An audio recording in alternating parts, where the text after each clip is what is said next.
Here we are, Global Time Attack GTA Finals, Day 2. We had a very interesting day yesterday.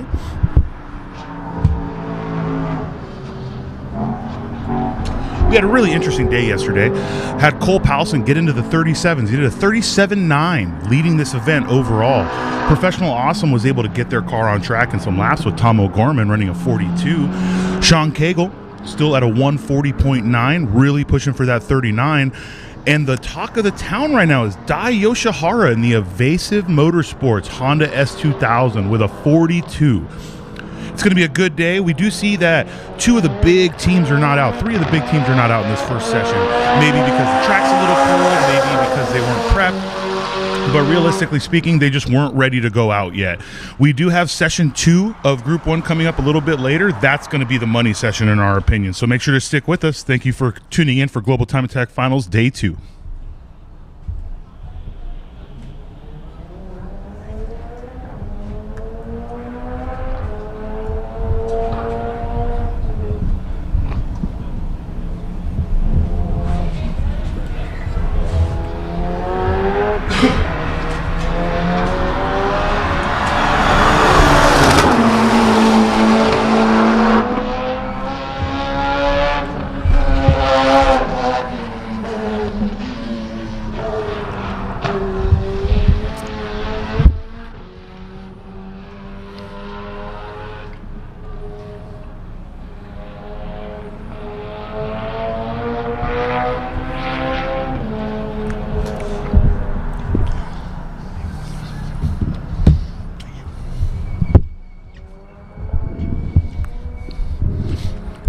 As you can see on screen here, the class standings from yesterday. Kevin Burke leading limited class with a 147.364. Gary Wong right on his tail, just 1/10 behind.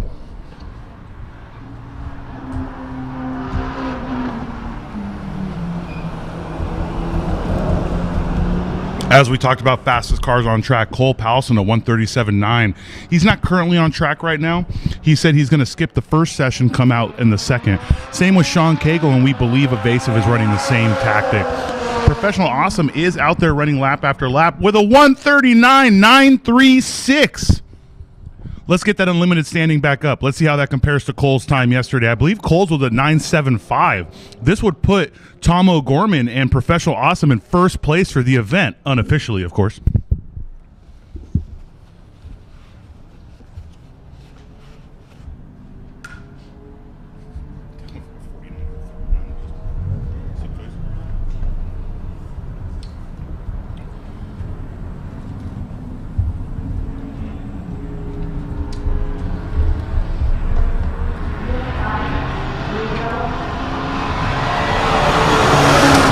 Anybody who's been following Professional Awesome long enough knows that they have a history here of doing incredibly well and having something pulled underneath them at the last minute or just having a catastrophic weekend.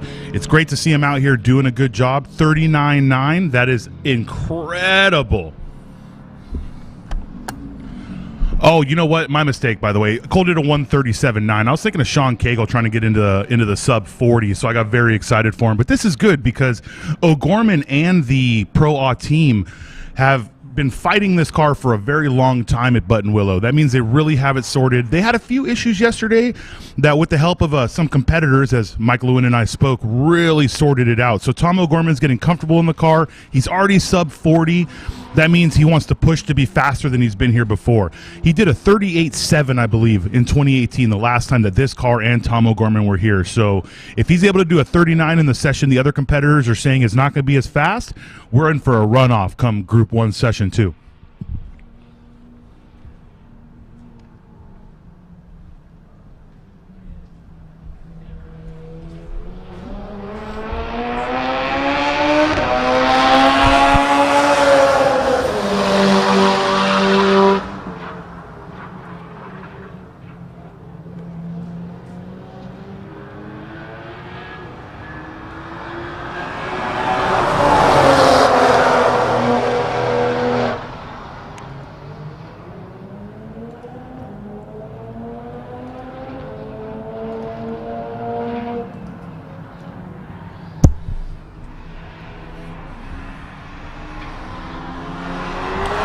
Kevin Burke is about a second off his lap time from yesterday, and Gary Wong seems to have not laid down a lap at all. He must have gone out, started a hot lap, and then came back in.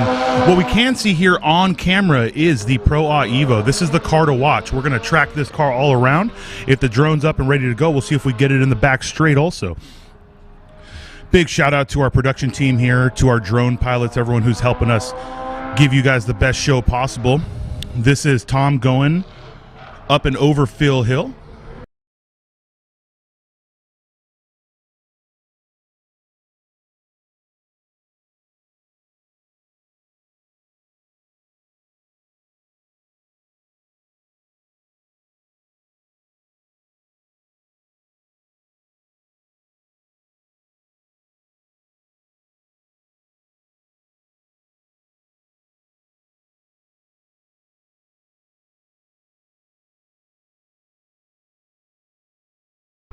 (1:38.767). Tom O'Gorman has absolutely caught up to his time from 2018.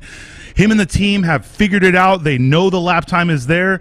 I really hope the Life Motorsports guys, Dai Yoshihara and Sean Cagle, are ready for this, because Tom O'Gorman and Professional Awesome are pushing the boundaries right now.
It does look like Gary Wong has broken back into the 47s, but he did a 47.462 yesterday, so no matter how much they want to push, I'm not sure the track is conducive to faster laps on these tires right now. When we talk about Tom O'Gorman, though, and Professional Awesome, they were never able to set a fast lap. They were still working their way up. Tom missed the first two sessions. Some few things went down. I was talking to Mike about it. It was great that they got him here. He did some installation laps in session 3 and then pushed it in session 4. So it's great to see these guys pushing these lap times right now, but I think the next session is going to be the money session.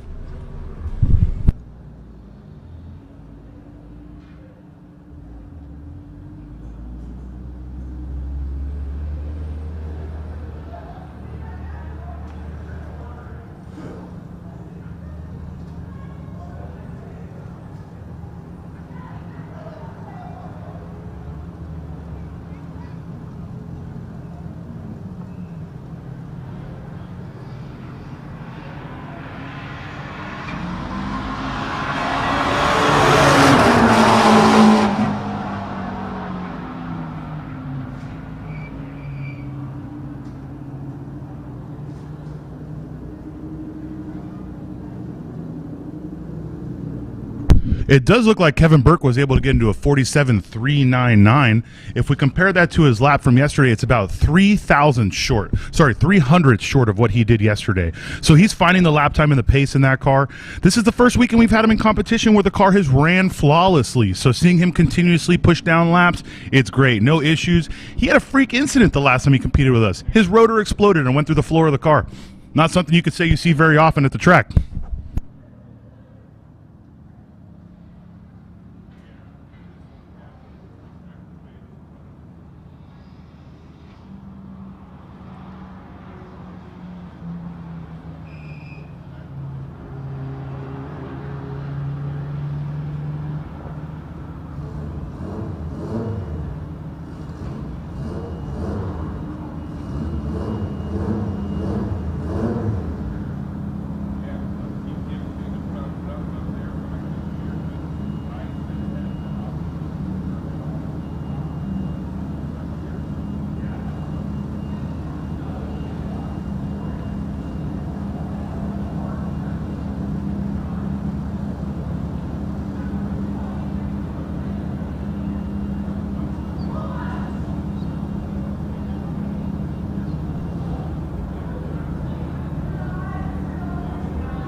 Where's the SDI that came with this?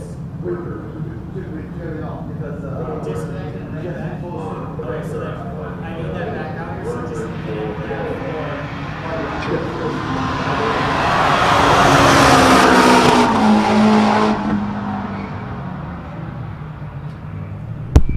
And there it is, folks. Kevin Burke, a 146.995, pushing his lead in a limited class. Kevin was a true believer that on street tires, this was the best session, and I got to say, he may not have been wrong.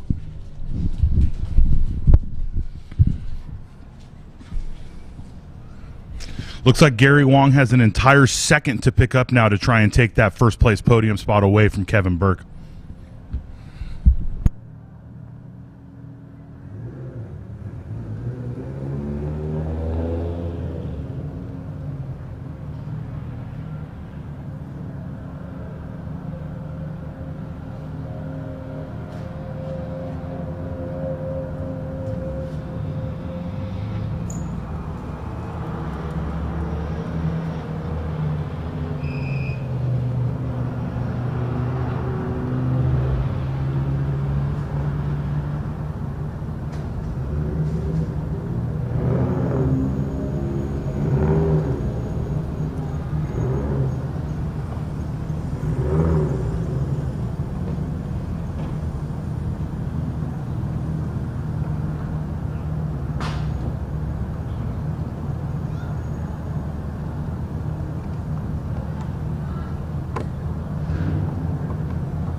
As you can see, it looks like Group 1, Session 1 has ended for here.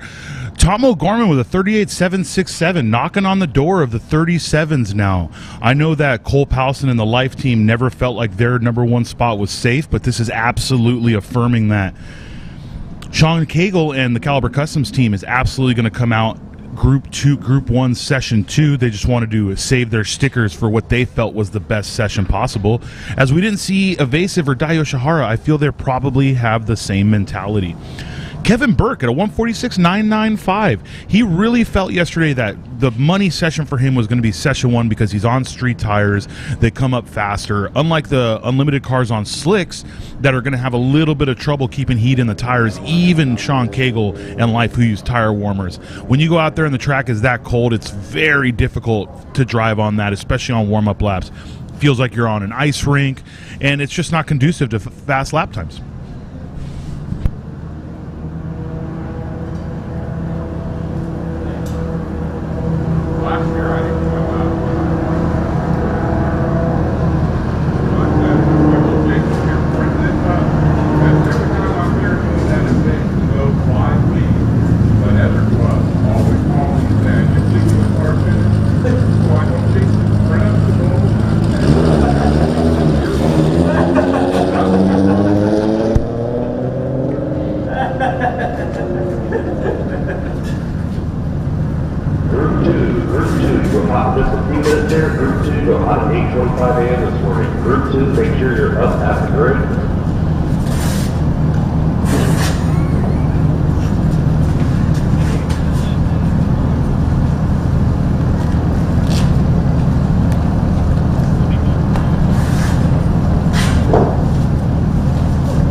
Here we go.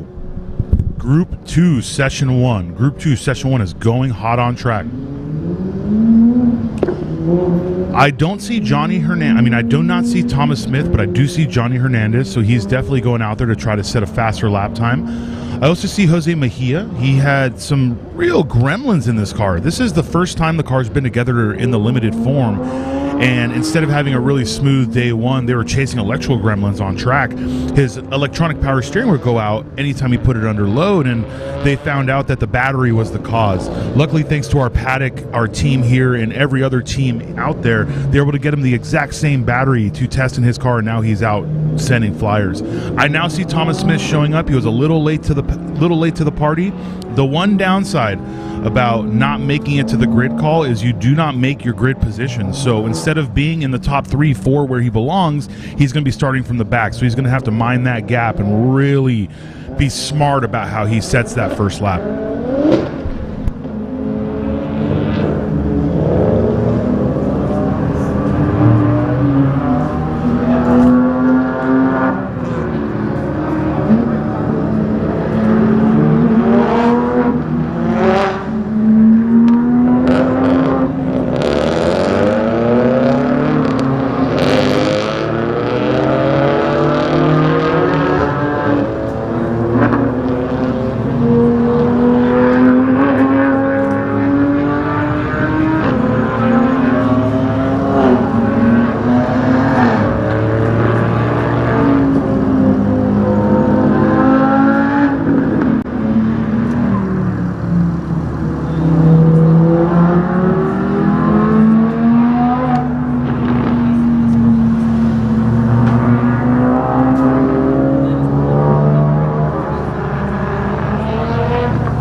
Robles in his Street Class A90, followed by Lawrence Yun in his Limited Class Porsche, Clayton Yates in his Limited Class car, Oscar Jackson in his Exhibition Porsche GT3, Johnny Hernandez in his Subaru STI, Will Dries in the Limited Class BMW,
Robert Robles, about 3/10 off his fastest lap from yesterday. It looks like the track is starting to get a little bit of heat into it. That's the rough part about the faster cars starting early in the morning. They're the ones that are actually putting heat into the track for everybody else.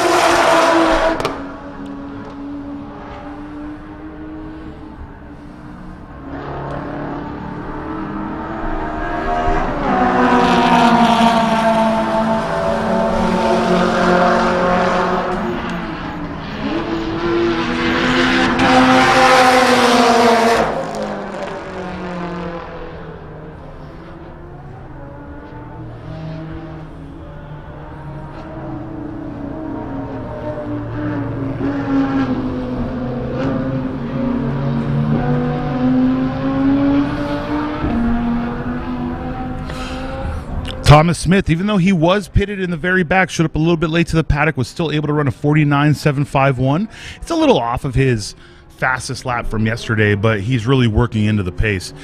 It's hard to say whether he was a little flustered because he showed up late or, he didn't get his pre-lap routine out.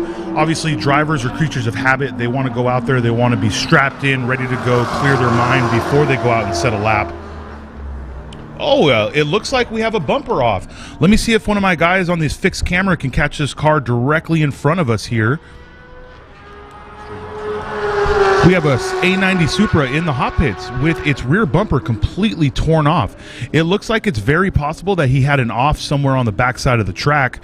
All it takes is a little bit to catch those plastic bumpers and they come right off. So you can tell it's not just a simple fix. They'll probably have to remove the diffuser. But that right there is actually the gentleman that was leading this session, Robert Robles, at the 148. We now have Mr. Yates at a 48.969 leading this session. Now, you guys looking on the stream or looking at the times, I want to go over what these colors mean to the left, okay?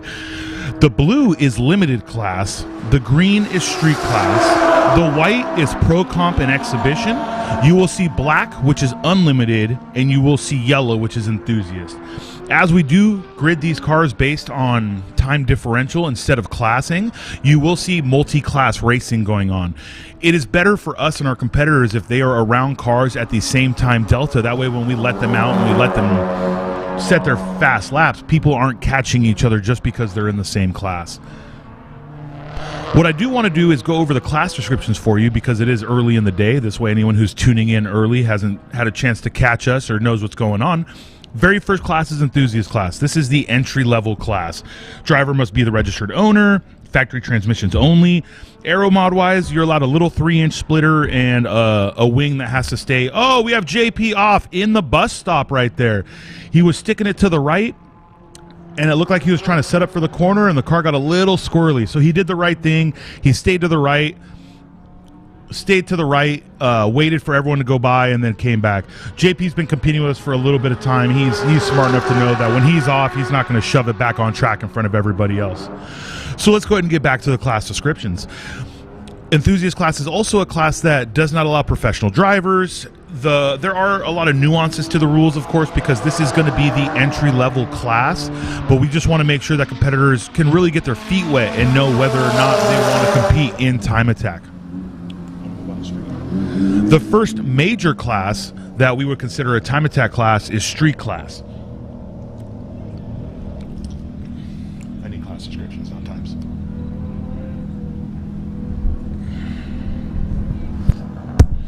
Street class is where it actually starts to become the true competition. Anyone who's run with GTA Street, Grid Life Street Mod, any street class oriented comp will tell you this is probably where the most competition happens. These are people who absolutely are pushing to the limit their classing and what they can do. It's a no sequential class. Gear sets are open, so dog box are allowed.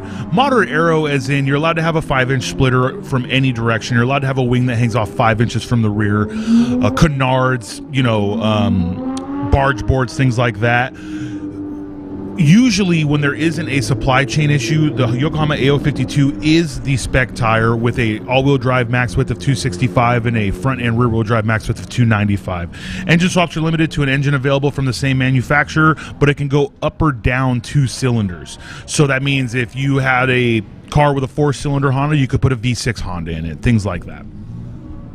Limited class is where it starts to really open. Pro drivers are finally allowed into the game. Sequential transmissions are now allowed, but they have to be hand shifted. No paddle shifting unless it's factory. The aero box in limited is huge. You're allowed an aero box of, I believe, 14 inches out and 10 inches forward. You have to still use the AO52, though it is unlimited on sizing. Again, this is when we're not having supply chain issues. There are drivers on multiple styles of tire right now. And then engine swaps are open. This is where you can put an LS, a 2J, an RB, whatever you want into the car you want to race. Obviously, unlimited class is exactly how it sounds. Unlimited class has unlimited engine mods, which every class does. Sequential transmissions are allowed with paddle shift. Nitrous is allowed. Aero mods are open. And people ask all the time why you wouldn't classify aero mods. Well, truth be told, if you put a 14-foot splitter on a car, you're not making a corner. The drag is incredible. You have a wing that's 18 feet above the car. It's not functional. These teams are going to build the car to what they are able to actually do fast laps with. Sure, there's been people that have done ridiculous things in the past. A lot of them have worked. Obviously, anyone who remembers Christian Rado's front wing TC, a lot of people called that silly, but damn if it didn't work. But this is really where you get to bring out your ingenuity as a team and as a race team and as a competitor. So that's unlimited class. We do have a pro comp class. This is for anything that doesn't fit within the rule set. Now, a lot of people ask, well, can I just take my car and register in pro comp? And the answer is absolutely not. If you have a car that is registerable in another class, pro comp is not for you. It's not the quote-unquote free trophy class. This is for people to bring out factory race cars like Ryan Dussex and his BTCC Fujitsubo Subaru. That car was never a VIN registered street vehicle. That was a body in white built into a race car. But we love seeing it out here, the history. You have Sean Bassett in his tube chassis 240Z carbon bodied. We're going to have some great cars, I believe, at COTA when we come to Pro Comp class, if the word on the street stays how it's going to be. So this is the class where people can really bring out things to show what they can do as drivers or as builders, as teams. Currently leading this session is going to be Mr. Yates with 148.696. It does look like Robert Robles was not able to go much faster. Thomas Smith, same thing. Jose Mejia at a 150.6. I would say that him and the Art of Attack team would be disappointed with this because we know how fast they are. They know how fast they are. They've done a 150 in street trim, so it's more important for us to see them progress. And with all the electrical gremlins and issues that they had yesterday, hopefully they were able to really iron that out and pick up some time. Will Dries in the Art of Attack BMW with the 150.675. I am going to tell you a little something about that car. It's not shifting. So it is a paddle shift vehicle. Obviously, it's a BMW, probably has a ZF, just like the Supra. I'm not going to pretend I know everything about that car, but it is a paddle shifted vehicle. It's stuck in automatic. for whatever reason, the paddle shift module isn't working. So in sections like the button hook in the back to the left of here after turn 1, he can't even get on the gas until the car is completely straightened out and on the straight, because it's lugging the motor. It's not shifting where he needs it to. So for him to be running a 150 with how it's functioning right now, that's great. Obviously, it's a caveat. We want him and the car to be functioning at full bore so he can really push the limits, but at least he's out there, he's pushing it. It does look like we had Mr. Yun just lay his fastest lap at a 149.338.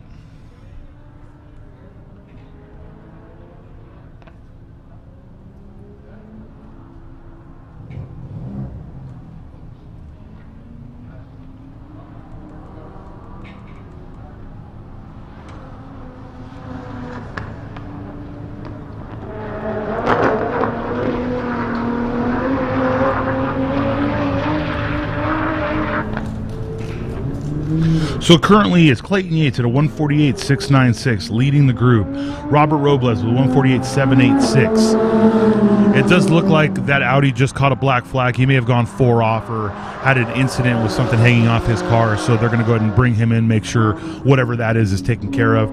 Obviously, for anyone who's watching, even in competition, if you have 4 off, you come in and get the car checked out.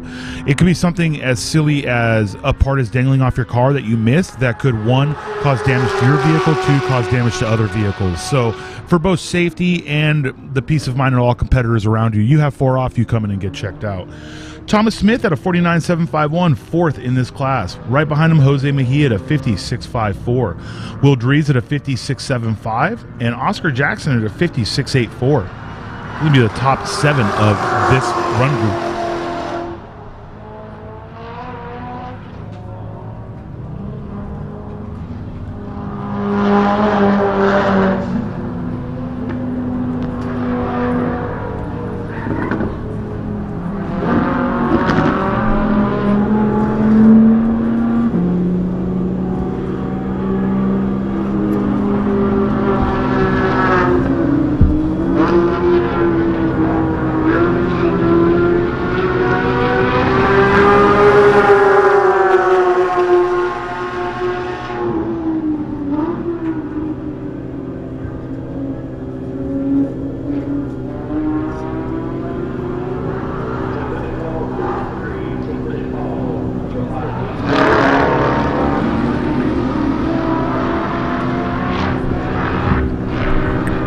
Great shot we have there up top of the sweeper. As you can see, there's more track out. Obviously, anyone who's run tracks know a lot of them have multiple orientations. We run CW13, which would be clockwise 13. That's the time attack orientation. It's the one that's been used since the inaugural Super Lap battle here in the Super Street days when we had all of the cars from Japan competing.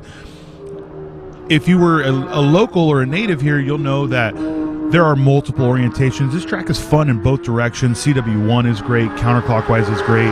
But when anyone talks about lap times at Buttonwillow Raceway Park, they're talking about CW13.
Looks like we're coming to the lull of this session. Got about 19 minutes in. These sessions are 20 minutes long, so we'll get about one more hot lap, it looks out of each driver past the next time they go across start finish, and then that's going to be the end of this session.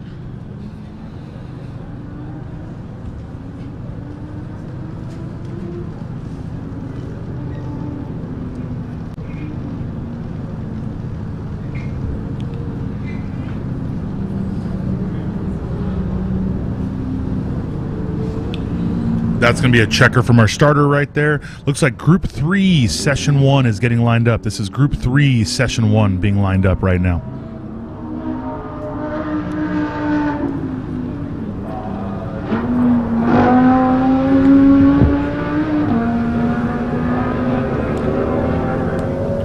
If it's wireless, anyone told JD he can walk the lead.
That right there was the end of Group 2, Session 5. We're about to get into Group 3, Session 5, but I've been lucky enough to get a competitor up here who is leading an entire class. Kevin Burke, how does it feel to be #1 in limited class right now?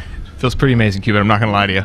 It was a heck of a lap. So, for those of you who don't know, Kevin Burke, he is a local enthusiast. He is known to drive NASA. He won an entire NASA championship in the Torco Viper on what everyone would call the slowest tires on the planet. He's really known for going fast in his vet. I would say he became best known early on for his S2000 driving. Yep. YouTube, what was that channel? Smoking Tire? Smoking Tire, yeah. Smoking Tire did his S2000, called it one of the best street cars to drive. The setup was great. Yeah. Just so you know, this is the only time on the planet I'm very nice to Kevin Burke, so he's enjoying every moment of it. I am. That's why I'm a little quiet. I'm just watching in awe how nice you are to me right now. But truth be told, you and I had a conversation yesterday.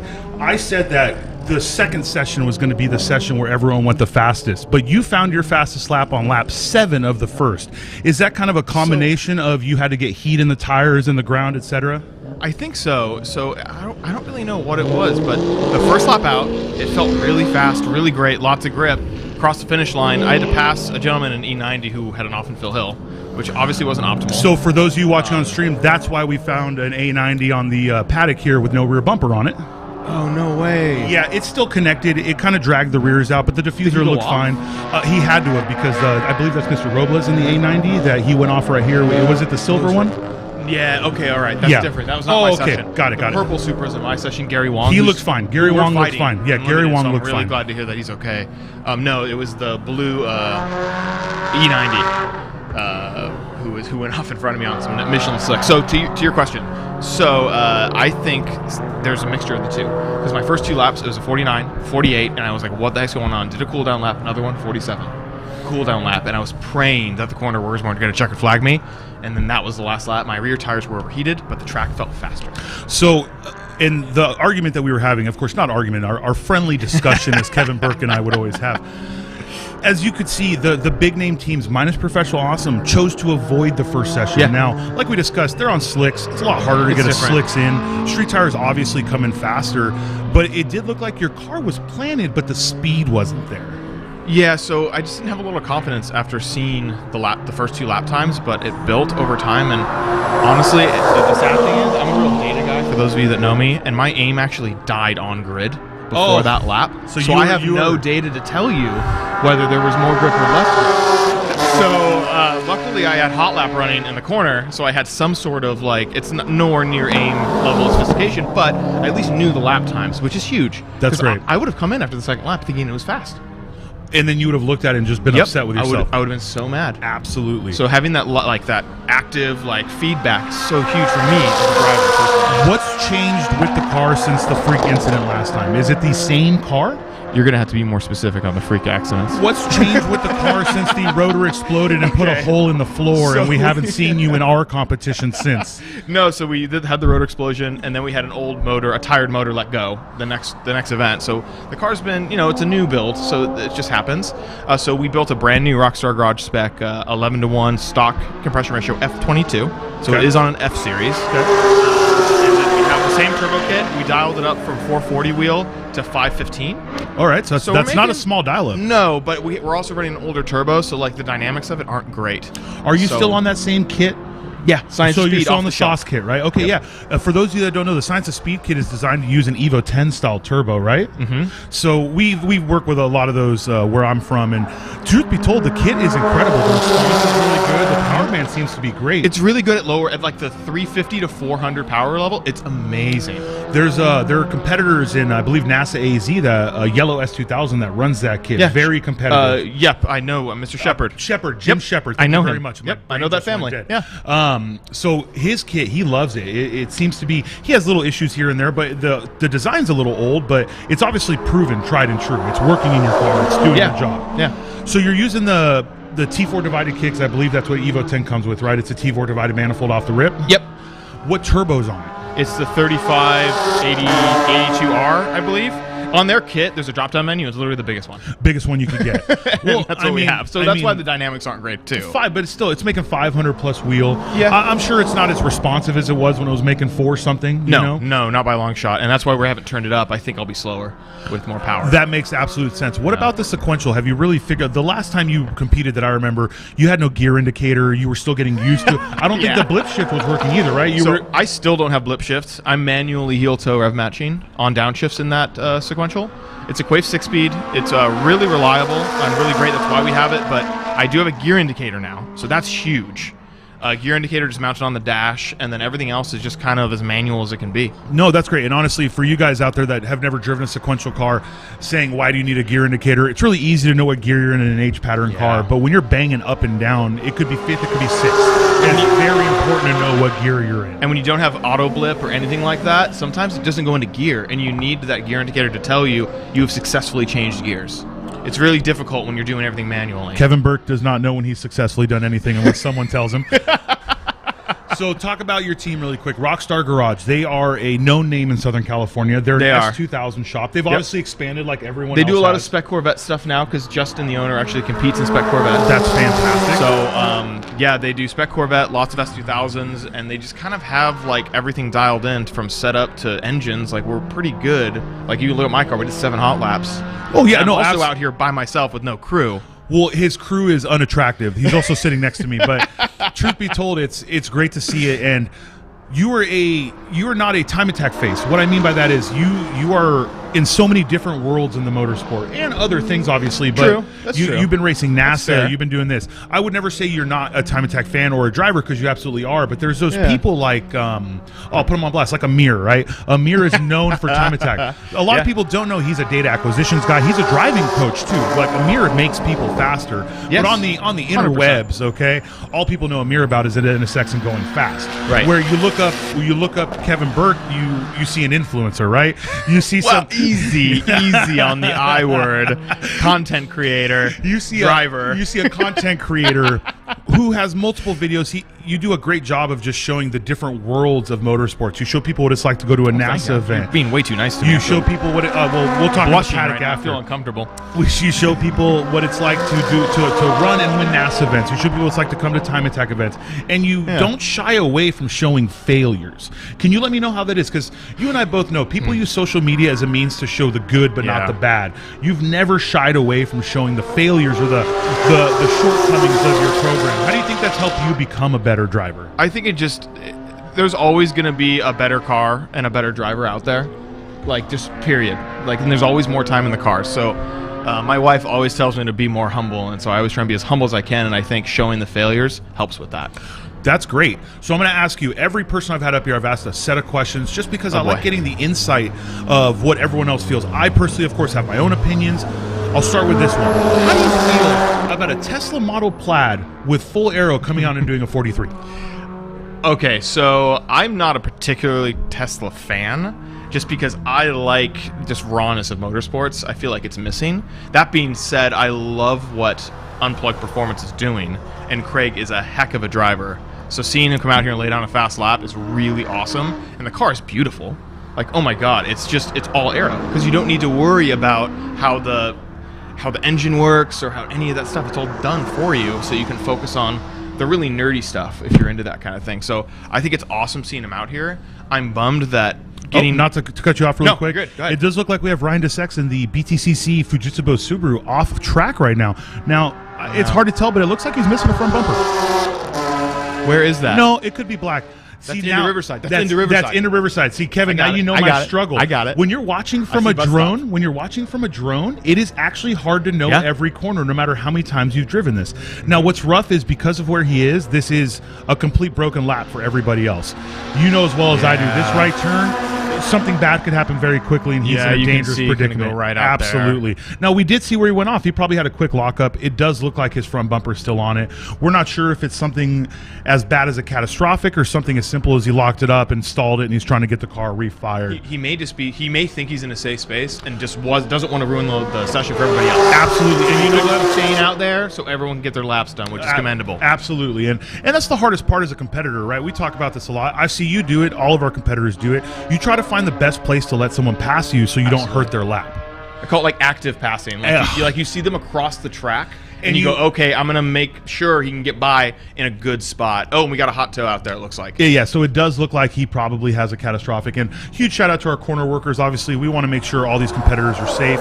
This does obviously hurt the people who are on track right now, but safety is paramount. Of course. Yeah, there's no doubt about that. So let's go back to this. I've had Mike McGinnis in here, who is a tuner. I've had Mike Lewin, who's an engineer, basically, an aerodynamicist. And everyone has their own opinion. Like Mike McGinnis said, he was very politically correct when asked, which is like, I think it's badass. Yes, you can't hear the engine. You could hear it in his voice. You can't hear the engine, but you can hear the aerodynamics working.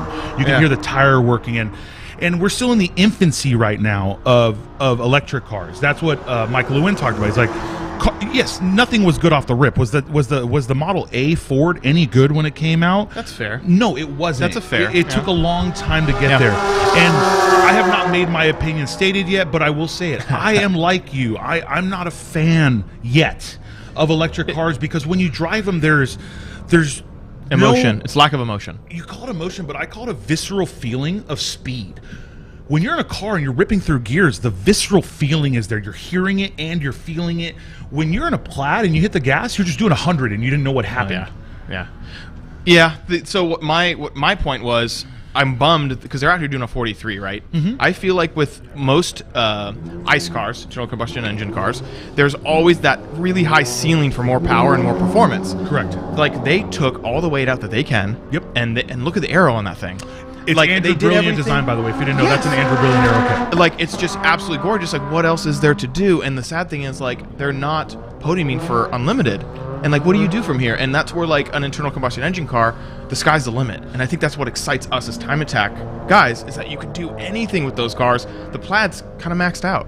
You know what? I respect that point. That's a very good insight. You didn't give the internet no vroom vroom noise, piece of crap car. You know, that's what a lot of people say, and no one takes those people seriously. I'm sorry, if you're the guy on the internet that says it doesn't make noise, it's a piece of crap, no one cares. Yeah, it's There's not a about lot that. of positive and negatives about every kind of car, and you say like they're not podium. We bring up tried and true chassis versus new chassis. The first year of the A90 Supra, remember 80% of them couldn't run a lap. They'd all change batteries, electronics didn't work. Jackie Ding, who is now the known Supra person, PhD Racing is where you go if you have a question about Supras. Absolutely. He had to go through 2 years of teething before he was able to be really fast in that car. Yeah. So I feel like they're going through that. Obviously, Tesla's owned by Elon Musk. He makes it a point that the cars are not unlockable. But let's just say another electric car comes out or someone learns to hack the firmware of a Tesla. Who's to say they can't make much more power? That's fair. That's fair. I guess we haven't been there yet. And maybe that might. It's like what people don't get is tuning is so easy now that people think it's a natural thing. But I'll take like the Corvette ZR1 for example. It took thousands of hours, hundreds of hours of R&D for someone to learn how to unlock that ECU for HP tuners to make it tunable. You know, so we're used to the internal combustion engine being very simple to work on and tune. But truth be told, we don't see the background and all the work that went into getting it there in the first place. You know. That's a very fair point. That's a very fair point. I just don't really want to see 1,500 horsepower Plaids because then I feel like all of our cars might be obsolete. You know what? Yes and no though, because that's where classing comes in, and you'll never compete in unlimited. You know, so I might. I don't know if I'd say that. So question number 2. You may be biased on this question because you owned one.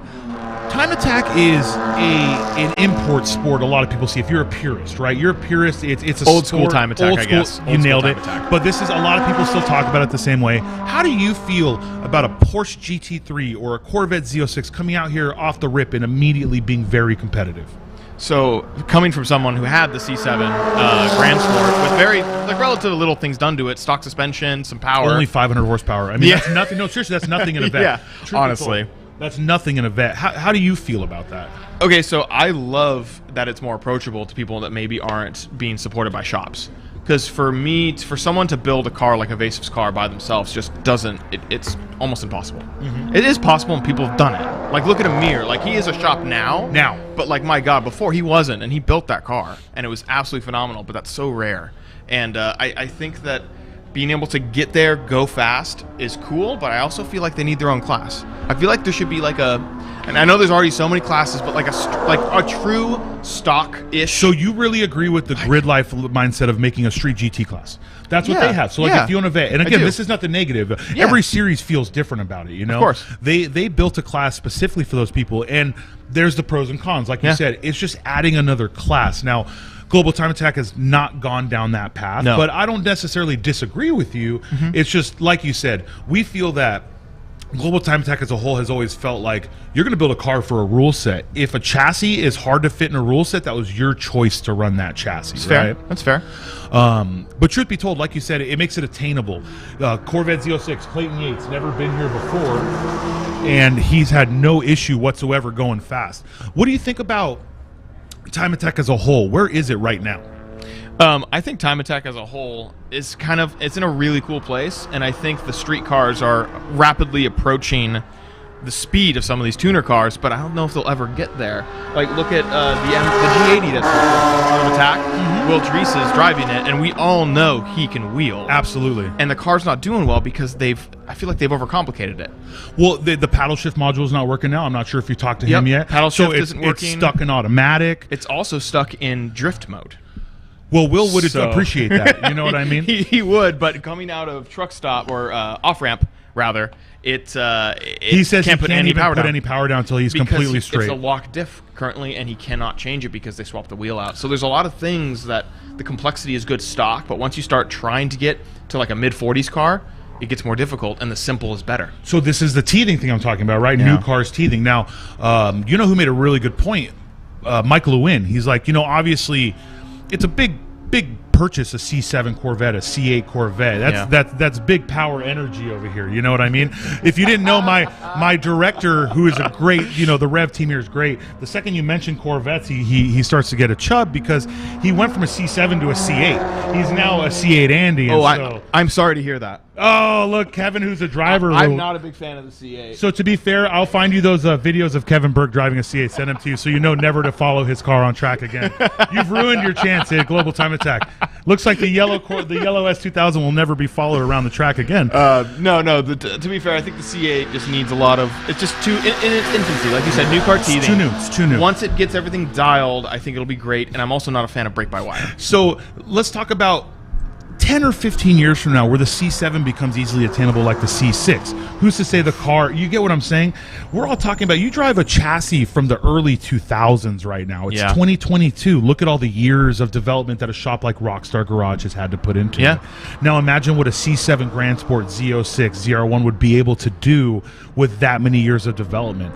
I think we're going to see Time Attack as a whole continuously change in that direction. So I have an interesting input on that. I think the C7 is right on the precipice of being too complicated.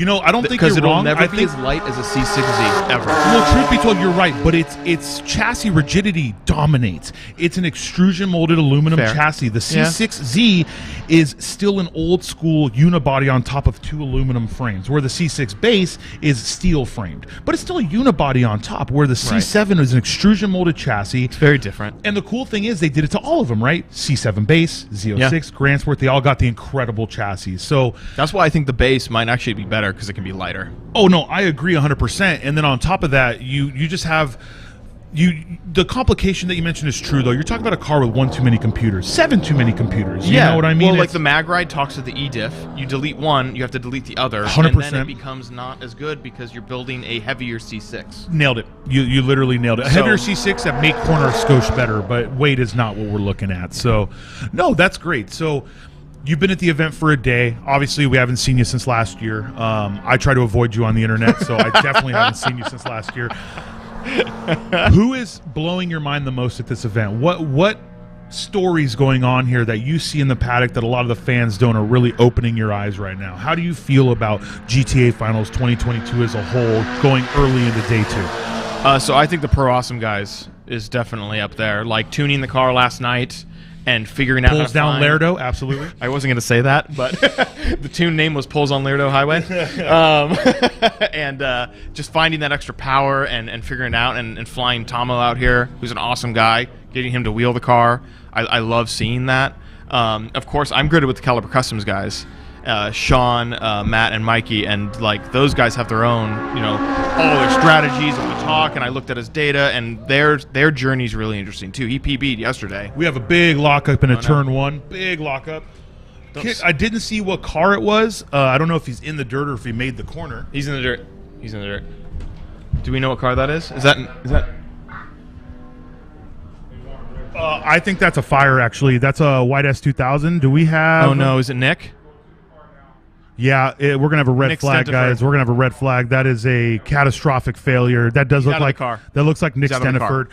Obviously, anyone watching, rule number 1 is you never get out of the car on a hot track unless your car is Unless it's on fire. And he did do a 54. I will say that. Let's see if we can That get a is a drone PB. over there just to make sure he's good and the car's good, and then we'll check out. Look at this. This is Buttonwillow Fire and Safety. You've been racing here forever. You live relatively closer than I did when I was in SoCal. So you love this track. I would actually not to. We always call Amir a Buttonwillow specialist, right? And he'll admit it too. It's what he does. He knows the track. I would not want to call you a specialist because I've seen you go everywhere, but you are definitely one of the people who understands this track. Well, I wrote a guide on it, so that helps. Dude, the amount of times people have linked that to me, I'm just like, stop, bro. And you're not an influencer, are you sure? Influence people to go faster. So there we go. It does look, by the way, it looks like Kevin Burke's great. If you can't tell in this photo, he has a tuxedo race suit. Nick's so awesome. I love Nick, man. Nick and Savannah, they're both amazing They're people. great. And Nick actually got the only Spirit of Time Attack award we've ever given out. He followed us an entire season, did all the grid lives. This man embodies motorsports to us, and we love it. 100%. He is such a nice guy. I actually went to his home track, PPIR, 2 months ago. So, but yeah, for the time being, just so anyone watching knows, you've been in these situations. Red flag. What does red flag mean? Does that mean come into the pits? What does it mean? So that stop within view of a corner worker, so they can tell you what to do. And they actually have a safety flag, yellow flag, and red flag out right now. That's a big one. So we have safety work. Yeah, trifecta of flags. We have safety workers on track. We have a car on fire, so we want to make sure everyone knows that. And like you said, red flag literally means stop next to a corner worker. Funny enough, I don't think we had anyone on track during that. Nick was by himself, and the 2 cars that were on track were on their way in as we spoke. So I'm just really glad Nick was able to get off track because it looked like a lockup, but it wasn't. It was 100% looked like a tire lockup. And, like, wow, and that's as a driver, you might mistake that, but then you smell it and you go, oh no, and he pulled over in a safe spot really fast and got out of the car. So he handled it beautifully, and like I said, I'm glad he's okay, and I'm glad the car, seemingly, from this angle, looks okay. Absolutely. Obviously, anyone that's been through a car fire, Sean Cagle, will tell you that, Kajel, he's not allowed to have a real last name until he breaks into the 30s. We had this conversation last night. He's coming up here. I know he is. He's like, Cagle I can handle. Kajel? I'm like, yes, sir. Maybe if you did your hair properly. Everyone that's been up here has great hair. Sean Cagle just wears hats. Seemingly, it was out quickly, but the weird part was it almost looked like it was coming out of the exhaust tube, but it could have been just from his speed coming off track and tracking underneath the car. It's possible. It's very possible. His car is K24 swapped, so when you swap engines and time attack cars, and his car, in his case, wheel-to-wheel cars, it complicates things. So it could be, hopefully, it's just a oil line or something that came loose and hit something, and he's famous for oil too. He laid oil all the way down Coda from 16 corners, if I'm not mistaken. So he's no stranger to oil. Let me tell you that. But I will say he's the kind of guy that will fix that car and have it back up and running in an hour. If it's something he can fix in the paddock, it will absolutely be fixed, and it'll be out for the next session. That's the cool part about him. Savannah and him do a great job traveling around, just being ambassadors to the motorsport world. Obviously, Savannah Racing, not Spec Miata, Has her car Miata Cup. Has her car Savannah was testing the car yesterday. She was going to try to run exhibition today. I'm not sure if it was running properly. Okay. They rushed to get it together for SEMA. They never expected to compete here in it, so we wouldn't expect it to be at the caliber. But she was still willing to try, and that's literally all that matters. Huge. That's huge. That's all that matters. So it does look like the starter is giving the black flag to let people bringing know. everybody in. Exactly. This BMW on the front straight was actually stopped as soon as he could see the main flag man. He stopped. He made sure he was safe. Funny enough, the last time we had a red flag here, it was actually you stopping directly on the scoring line and running the fastest lap of the event of a 2:59.336. That was it. I just stopped right in front, and I could have sworn that was the fastest lap in the world, but it probably wasn't. Man, no, that's great. So overall, I know we're talking about Pro A. You bring up things like Evasive, very hard to build a car that quality, and I agree. But I'm sure just like the Rockstar, they are still just a small shop. Evasive is a very big parts company, but they are still a small team and a small shop. Given they have Dai Yoshihara, look, we're not going to sit here and lie, but Dai is a shoe, but these guys choose to do it because they love it. Because Mike Warfield and the GST, if you ever seen GST, it was a small shop, very small, tiny. But because Jeff Westphal drove it, everyone thought it was the biggest team in the world. These are teams that just have made relationships with people who love it, and Dai is just a driver. You know what I mean? So I just want to make sure anyone listening knows we're not talking about multi-million-dollar businesses here, or race programs. Businesses probably, but not multi-million-dollar race programs. Correct, yeah. And then the point I want to make, I kept talking about your resume and your history. We hit so many people. It's so cool to see tire warmers, by the way. These guys are making sure. I tried to get Cole up here, by the way, a little earlier, and Cole just said no. For him to not say no, that means he's nervous right now. Or busy. Well, no, the car was pretty ready, you know what I mean? Yeah. I'm sure we could all say Well, little as things a that had to be driver, done. like, you need to look at data, you need to review the Cole's car. the like, kind of there's guy, so much though, that would stuff. jump to a tower at any chance he gets, just so you know. So you could tell when they saw Pro A go out there and run a 38 Yeah. in the early session. Oh, it's on now. Oh, absolutely. He never thought that his win here was guaranteed, but I don't think he thought... None of us do. Anything can happen. I don't think he thought that, they're going to go out first session and be within half a second of him either. Yeah. That is one thing about this event that I love, is that really is anybody's game. Because it's not only a time, it's reliability. Anything can happen out there. Like you could have a small car fire randomly and be done, and you could have had a shoe-in. It's just it's anybody's game. Even now, with me in the lead by only... 4/10 I think I'm ahead of Gary. Well, I think you're actually It's more than anybody's that now. game. You were a tenth up. I think you're about half a second up. So Still not enough for me to feel comfortable. It's not enough here. Definitely not here. Well, and the thing is, though I'm a local boy at heart, my whole feeling about this is I want to see Pro A take the win. Hey guys, I'm gonna be biased for 5 minutes. Pro A's been part of the time attack community for 14 years. True. And Some of the OGs. they have had nothing but bad events here. There are certain drivers who just have bad luck at Buttonwillow in certain cars. Pro A has never had a good event here in their Evo. They were actually winning in 2018. Tom's car, the car shut off with Tom O'Gorman, and Can Jam surpassed them the next lap, the final lap of the event. Wow. That's heartbreaking. You know what I mean? Speaking of, are we flipping the sessions at the end of the day today? You know what? Or no? It looks like we are after lunch.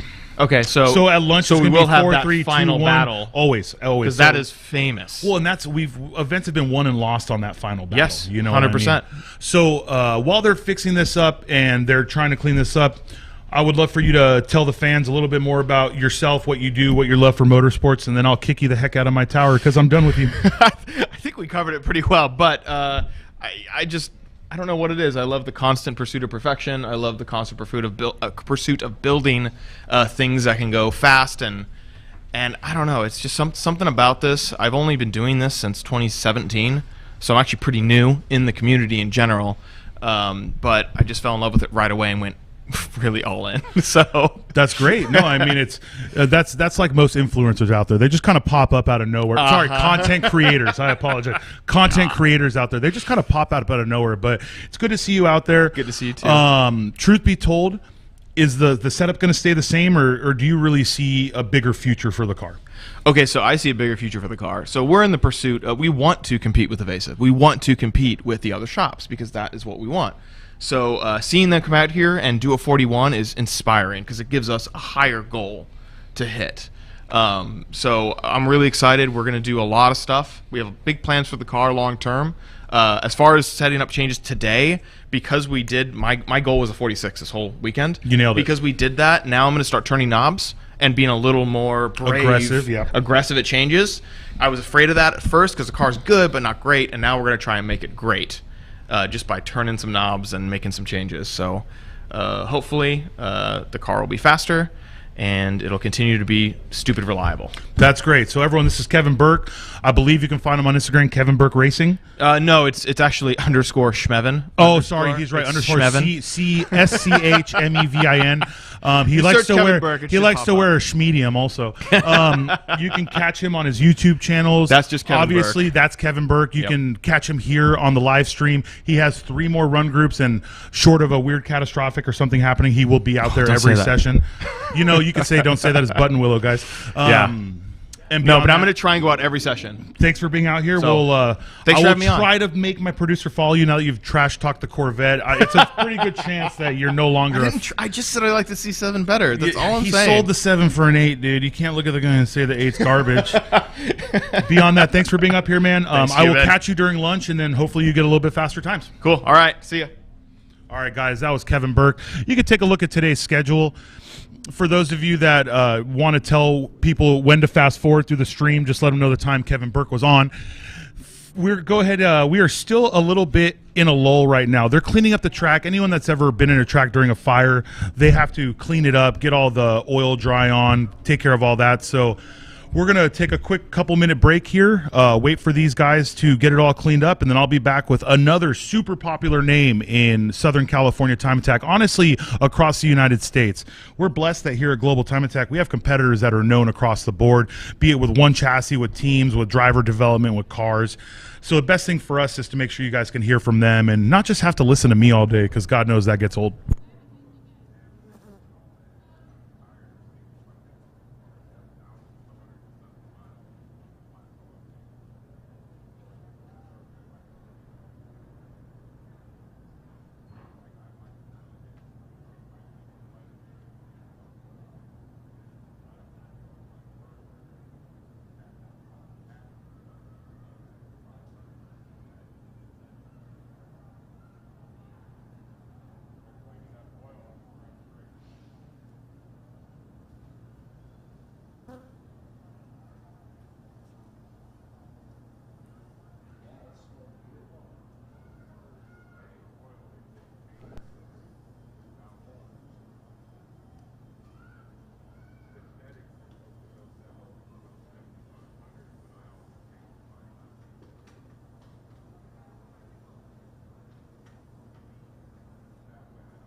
So obviously track and safety is getting this cleaned up. What we're going to do right now is we're going to break down to Jason. He's going to talk to a few drivers, you know, see what's going on, how the feeling is in the paddock, and we'll be back with you as soon as we can go hot on track. How you guys doing watching live on YouTube, Twitch, or Facebook? Thank you guys for watching. My name is Jason. I'm standing here with Corey Wells. You guys might know, you might not know him. You probably know his car. We're here day 2, GTA Finals Buttonwillow 2022. Got a little delay for some track cleanup right now, so why not do some interviews? Like I said, I got Corey Wells sitting right here. You might know his car, red Honda Prelude, limited class. It's ran here many times, set some records throughout the years. It's ran at COTA, Circuit of the Americas, at the Super Lap Battle event at March that we do. He's been all over the place with the car. It's super fast.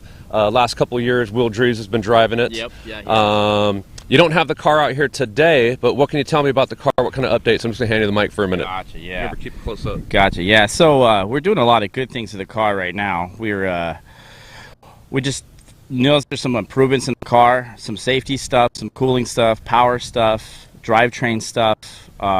We took the year off, 2022, to get, just to get the car right. We really want to show really strong COTA this year, coming up. Now you guys have been limited class the past few years. Right now, are you guys making a jump to unlimited, or are you going to stay in limited class?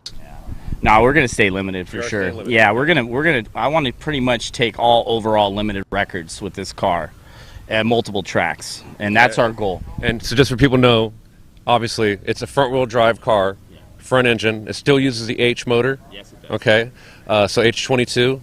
right? VTEC. Yep. Okay, very cool. It's my era. It's what, a late '90s car. Right. I actually had a '97 Prelude. They're cool cars, and many other Hondas from the '90s. But keeping it front-wheel drive, not going all-wheel drive like some of the drag racers are doing nowadays. No, we're gonna keep it front-wheel drive. I think honestly that car, it's faster front-wheel drive. I mean, we don't want to add all the extra weight. I mean, the car is ridiculously fast in data. There's so much potential in this car, untapped potential. But I think, it's like time attack cars, you just keep wanting more, Yeah, no, and, for sure. and there's a lot more to give. So that's what we're doing right now. It's actually going to Riley Motorsports to do a lot of fab work. We're chopping the whole front of the car off. We're putting a V-mount setup on it, bringing the cage from a 6-point to an 8-point, a little more safety there, a little more rigidity. Yeah. We're going to put a proper flat floor on the car. We're also going to dry sump it as well too. So we had some last year, as you guys know, if you're following us last year, we blew up pretty good last session. So we've been kind of struggling with the oil issues. So we're hopefully solving that with the dry sump. But a lot of testing is gonna, it's. Where can people out there that aren't already following you, where can they find you online at and follow the build? Because it sounds like you guys are just jumping into making these changes, probably going to spend the next few months doing that. If you're getting ready for the March event, you really only got about, 90-something, 100 days or so, something like that. So thrash time's coming up. Where can they find you guys at? We're going to be, you can look us up IG mainly. Not much Facebook stuff, action for me. I put a lot of my stuff on IG, so that's WRD Racing. Just look up WRD Racing. You should see us. The red Prelude's in there. We'll keep everyone updated with the build and what we're doing and, the testing stuff. I know last year we were pretty quiet on social media, but we're going to turn it up a little bit. So, Awesome. Yeah. Any new parts, any new partners you've got going on the car that's maybe new? We're working out right now. We're trying to get something with Garrett. We love their products. It's, we want to. We think we'd be a good fit for Garrett with the new turbo stuff they got going on. We're kind of on the older stuff, so we most definitely need to upgrade. And that's the plan. Update. If we don't, then we're going to be, second, third place. Not good enough. So No, never good enough. Yeah. And the thing is don't get it twisted. Once he thinks he's done with the car, he rolls it out in March. Let's say they do real well. It's never done, right? It's never done. Oh, it's not done. The list that we have, it'll still be missing two major components that we're probably just, obviously it's an expensive sport, so we got to do things little by little. But yeah, we still need a proper gearbox in that car. We're still on an H pattern, no straight cut gears yet. There's a lot of negativity there in that transmission. So, and the electronics are, from probably just as old as the car is. So, we need to update that stuff too, which will be down the road, probably at the end of 2023, 2024. Awesome. To get full potential out of this thing, and see what we can do, But, yeah. Awesome. Looks like the guys got back out on track, so the delay was shorter than I thought. That's a testament to the track crew here, our crew, and the cleanup crew, of course, at Buttonwillow. They allow hot tows here. They're really aggressive on getting people off track and being real safe. So, big ups to everybody here at the track at Buttonwillow and our staff at Global Time Attack. And want to thank Corey here, big supporter. Again, if you don't recognize him, you should know the red Honda Prelude. That's super time attacked out. He raced with us at the Long Beach Grand Prix last year. He's been to Circuit of the Americas, and they're always here at Buttonwillow. WRD Racing right here in the shirt. Look him up on Instagram. And I'm going to throw it back up to Cuban. I think he's got Kevin Burke with him, or maybe Mark Yeager finally made his way up there. You guys can take it away. Thank you. All right, and thank you so much, Jason, for talking with Corey Wells. Like they said, to reiterate, the track did do an amazing job cleaning up. That's one thing about Buttonwillow. Obviously, you look from outside looking in. This is a track in the middle of cow country in Buttonwillow, Bakersfield, California. But these people really take this track seriously. There's a reason that we come here every year. And in SoCal, this is really a pinnacle track to try and set lap times. I have someone in here who's actually spent a long time not just setting lap times, but competing in Global Time Attack, and one of the very few true privateers to ever win GTA Finals back when it was called Super Lap Battle. Mark Yeager, how is it out here today? Oh, Cuban, it is amazing out here today. I would have to say this weather is probably more perfect than it's been in years. Obviously, no fog to start the day. The weather as itself has stayed relatively calm. There's been no wind to really fight through. So these high-demand aero cars really like the fact that the wind is staying calm. So I'd have to say this is probably one of the more perfect years to go out and really set some seriously quality lap times. Do you miss driving a high aero, high power, high strung vehicle? That is one of the hardest questions. I absolutely miss it. There's nothing that I will ever experience in my life that'll be similar to that Subaru. But I won't say that I miss the Subaru headache problems. I am a huge lover of aerodynamics. Big shout out to my boy Rami, who, by the way, now works at Williams F1. Oh, for real? That's fantastic. So he went on from the Jaeger Racing Subaru racing team to go to Williams F1, if you can believe that or not. Well, I can. Their results are very similar. Just kidding. We're just kidding. No, that's great. Honestly, we know what you and the car were capable of. To say that a privateer, and guys, what I mean by privateer is there was no shop that was backing you. You paid Yimmy Sport for the work. You know what I mean? It was Jaeger Racing that won that event. There is a small list of true privateers that have won this event, and you're one of them. But like I was talking about with Michael Lewin, you were in here when Kevin Burke was in here. This place is almost a curse to people. Even locals, I feel so bad for Pro A coming all the way from where they come and never having a solid year. But you don't even come that far, and every year we're here, I've seen you leave the event on a Saturday, go put a new motor in, and come back on Sunday and have another problem. Absolutely. I mean, and that's part of the game. Something interesting I thought Kevin Burke said is his car's reliable. So I come from the realm of thinking about time attack cars as they're not supposed to be. Factual. Like, we're supposed to make these cars as insane as we possibly can and make the most power as we possibly can, because we're one of the very few racing organizations that say there's no cap. Make as much power as you possibly can. We want to see the fastest lap time that you can possibly do. And I will say that's what makes Time Attack as exciting as it is, because you can go out here and you can be a hero or you can be a zero real quick, and all it takes is a turn of a knob. You're 100% correct. And I think with Kevin is a great example of this. Like you said, he's relatively new. He started in 2017. Absolutely. You've been in the game with us since the beginning, basically. Very, very long time. I remember when your Subaru was just an HPDE car, running at Big Willow, Redline Time Attack, the original Time Attack org. Obviously, when I say original, we had Super Lab Battle run by Super Street. Absolutely. Global Time Attack wasn't established till 2011, 2010. So before that, it was Redline. And I remember you put the first off-the-shelf APR GT 250C wing and garbage splitter on your car, but you were hauling the mail. You were driving it, and that's how cars were back then.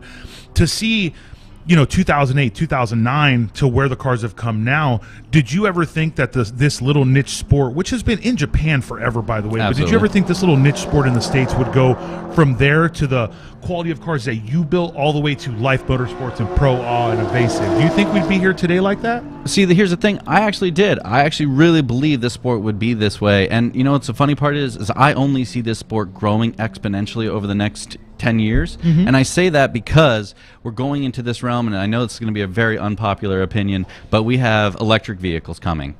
And you know what Time Attack is great for? Hill Climb is great for? Electric vehicles. No, you nailed it. And I know you've been watching part of the stream, but everyone that's been watching for the last 2 days, I ask everyone the same questions. And from the engineering standpoint, Mike McGinnis loves Craig Coker's Plaid. Absolutely. And if you remember last year and the year before, Craig Coker was running a Model 3 and slaying it, by the way. The kid can drive. Okay? Yep, I call him a absolutely kid can. because he's way smaller than me, but who isn't smaller than me? I actually don't know how old this man is.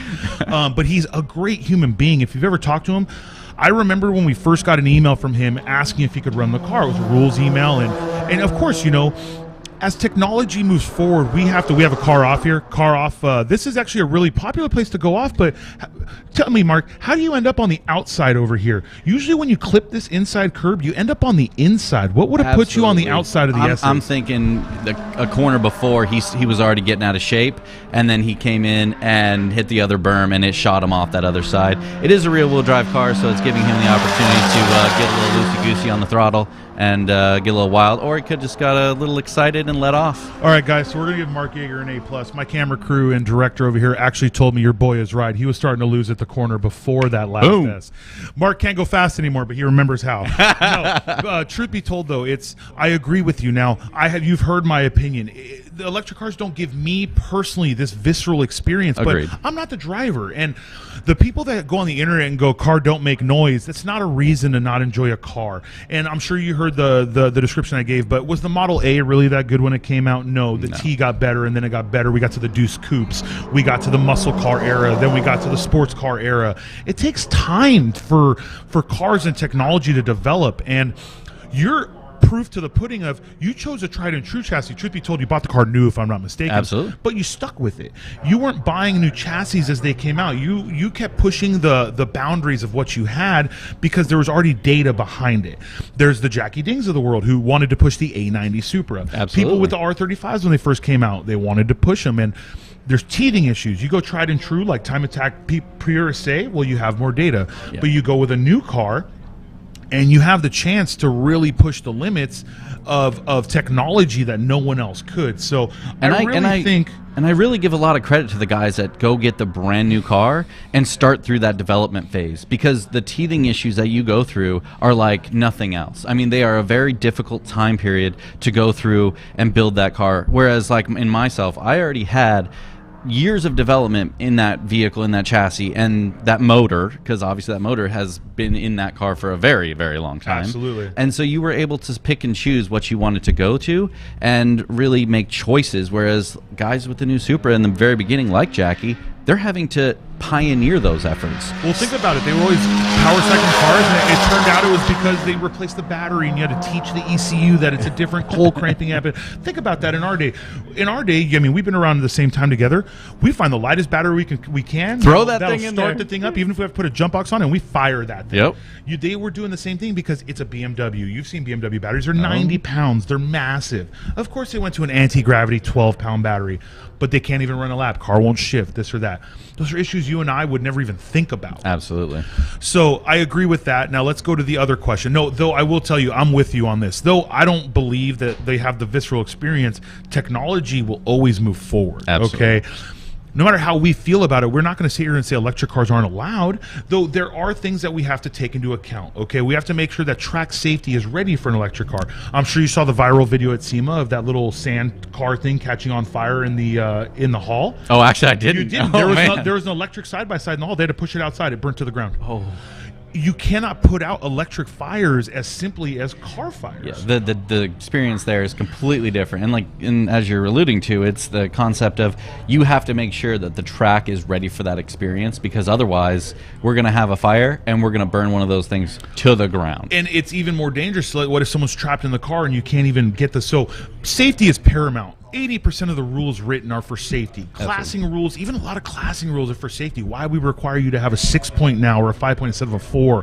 Why you need this and unlimited. It's at the end of the day, we don't want any driver or team to lose somebody at an event. Absolutely. I don't care how fast we're trying to go. I mean, U.S. Time Attack as a whole has always been safer. You remember what those Japanese cages look like? Like 1.25-inch tubing, 4 points in the whole car? So I went through and I obviously examined that the pinnacle of Time Attack WRX from back in the day, right? And you actually looked at their bolt-in cage. Cusco, probably. Cusco, that's what I'm talking about. You looked at that Cusco, quote-unquote, cage, and you kind of got scared for yourself. Like, these guys were going wicked fast back in the day on really not good tires. No, and the technology of even tires, brakes, suspension as a whole, you got to get a car with hundreds less horsepower that goes faster because of that technology. Absolutely. But you're right, they're literally doing this on a cage that would taco if the car was ever in a real impact. You know what I mean?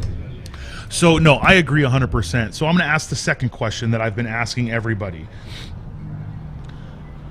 How do you feel about things like Corvettes, newer era Corvettes, Porsches, these cars that are very easy for someone to get in entry? Obviously, it's a pocketbook car, but let's be real. You and I both know building a Time Attack car is tenfold over buying a C7's Grand Sport, okay? Absolutely. How do you feel about people getting into these cars and already running competitive lap times with factory aero and all that? Do you think that's a positive or a negative? Well, to me, it's a double-edged sword. So for the guy who wants to go buy that 98 Honda Civic and come out here and have a good time, so it's a negative to him because he looks at those lap times and goes, that's unobtainium to me. I'm going to have to spend $100,000 to get there. But as you just alluded to, so let's look at, pound for pound, cost for second. Like, what we're really talking about is the same. They're literally talking about the same amount of cost to get to that same level. So a C7 Grand Sport, $70,000 brand new. If I put $70,000 into a 98 Civic, it would crush that Grand Sport out here. Absolutely. 100%. And that's what people have to really understand. Now, I will say this. Is it much easier to go buy a $70,000 Grand Sport than it is to spend $70,000 on your Civic? Absolutely. Absolutely, Bank right? support you for Bank that. support, right? That. So I do see the issue where people come up and say, like, this is killing, I hear this all the time. It's killing the sport because we're allowing these V8s or these muscle cars or these blah, blah, blah, blahs to compete in the sport. To cut you off, we'll go back to this. Do you remember original rules, how we didn't allow push rods? No push rod V8s. So that's the point, right? We all had that OG mentality, but it's the same reason why we allow slicks. This is U.S. time attack, Correct. okay?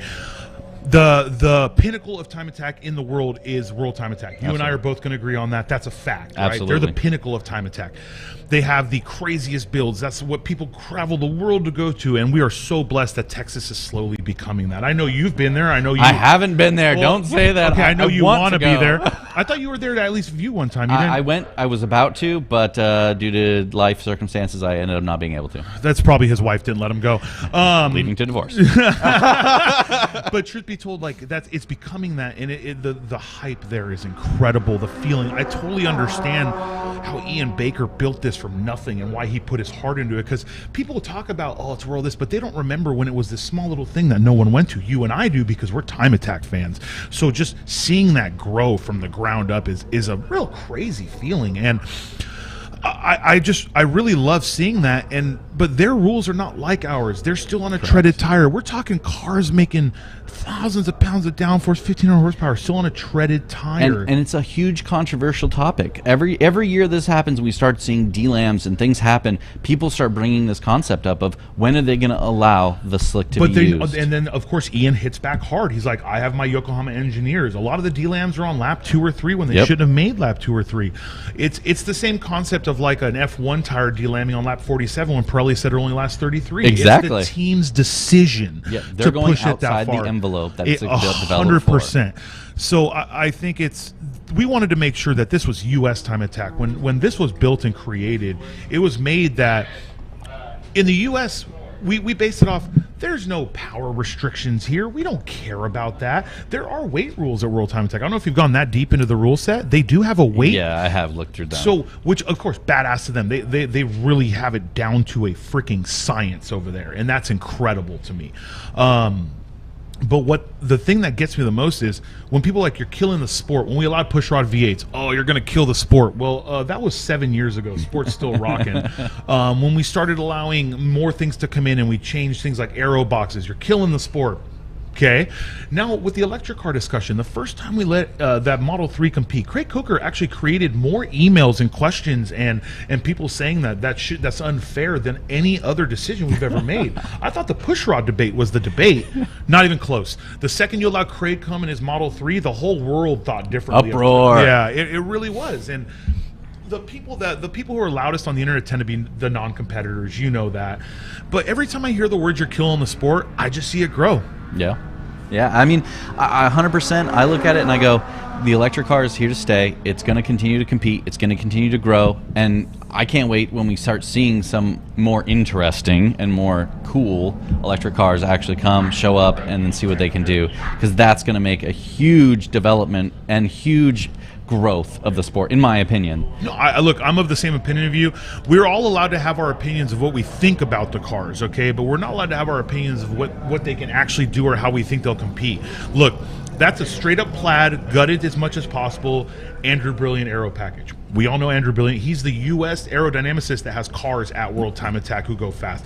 He's put in work in I believe he even helped with Nemo, to be honest with you, if I'm not mistaken. I may be wrong about that, but he's put his hand on so many things that have gone fast that he has the name. He's the guy. And he put all that, by the way, we're getting the fast group on grid. Yeah. Here We're we getting go, the fast guys. group on grid, guys. Another thing I really wanted Mark up here because it's fun to talk with Mike Lewin, the owner of a team. It's fun to talk with Kevin Burke, who is at the very pointy end of the limited class. None of them have ever felt what it's like to win GTA finals when it was Super Lap Battle back in the day. I remember you on the podium. I've known you for a very long time, and you almost had a look of broken elation when you won. You know, like, holy shit, all this hard work that I put in finally got me somewhere, especially with all the effort that you've put in and all the problems you've had. So I wanted you up here. It looks like we have life going out right now. This is going to be one of the most exciting sessions that we've seen in a long time, guys. We got Pro A, we got the GTR of Life Motorsports, Sydney. We also have Sean Cagle coming out in his Corvette, which is just awesome. Obviously, Evasive and their S2000, and again, Coker in the Plaid. So I really can't wait to see what these guys can lay down. I mean, we have more people either tipping that edge of sub 40 or already in sub 40 than we've had in years. These are battles that don't come around all that often because it takes so much effort and so much time to build these cars. You really have to take the time and respect what these guys are doing right now and really understand, you know, there's teams, there's shops, there's everybody that puts all this time and effort into this. And it comes down to this one driver going out here and giving it his all and putting it all down for you guys to watch. Some of the fastest and truth be times told, time the attack. stories, this is where it gets hard. You and I are both friends with the Life guys, man. Oh, We're absolutely. friends with the Pro A guys. Mike Lewin and Pro A has been doing this for 14 years. Okay, you remember, I remember, they've been here since the beginning, right? How do you really choose someone? Because like you heard me say earlier, man, I want to see Pro A win because to me, a Pro A victory means Pro A goes to Texas. They actually they don't have to win to get there, but they have an event where they didn't have an issue, where they can just come with confidence. Winning GTA finals, no matter what anyone thinks, if you've never been here, will give you a confidence that you don't understand until you've had it.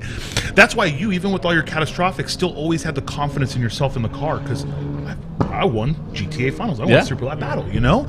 So where it gets difficult to me is, and while they're still doing a warm-up, I want to ask you this. This is something I asked Kevin privately, and he's, of course, very biased because he owns one, but did you ever think you would see an S2000 at the pointy end of the stick? Oh, not even close. Thank you very much. I'm of the same belief.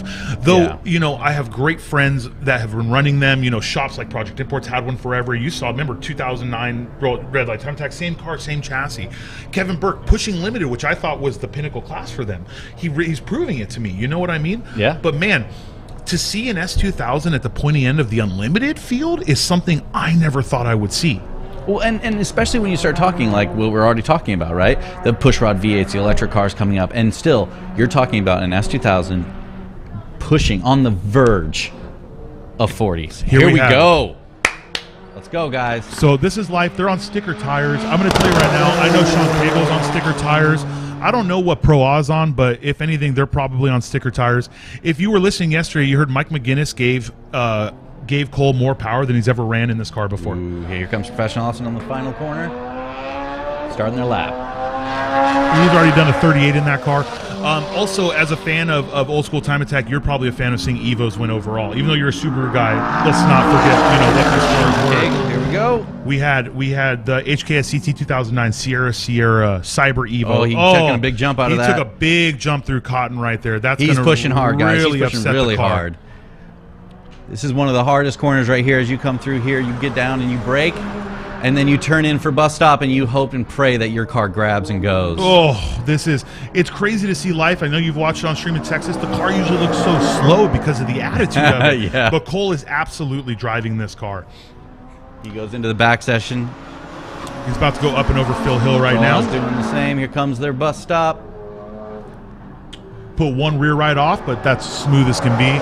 Looks like Sean is also hitting in a bus stop. Let's see how he looks. Manual brake car. Oh my God! Did you see him jump the right curb? He jumped that right curb. He's really pushing hard.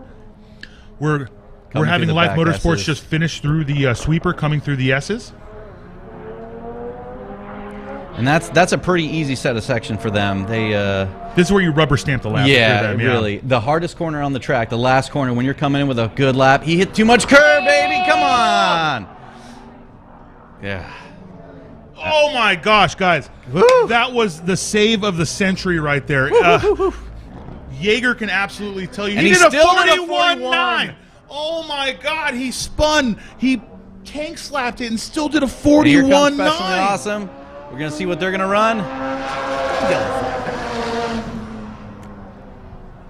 38.821. That's killer, guys. 38.8. Sean pulled it in.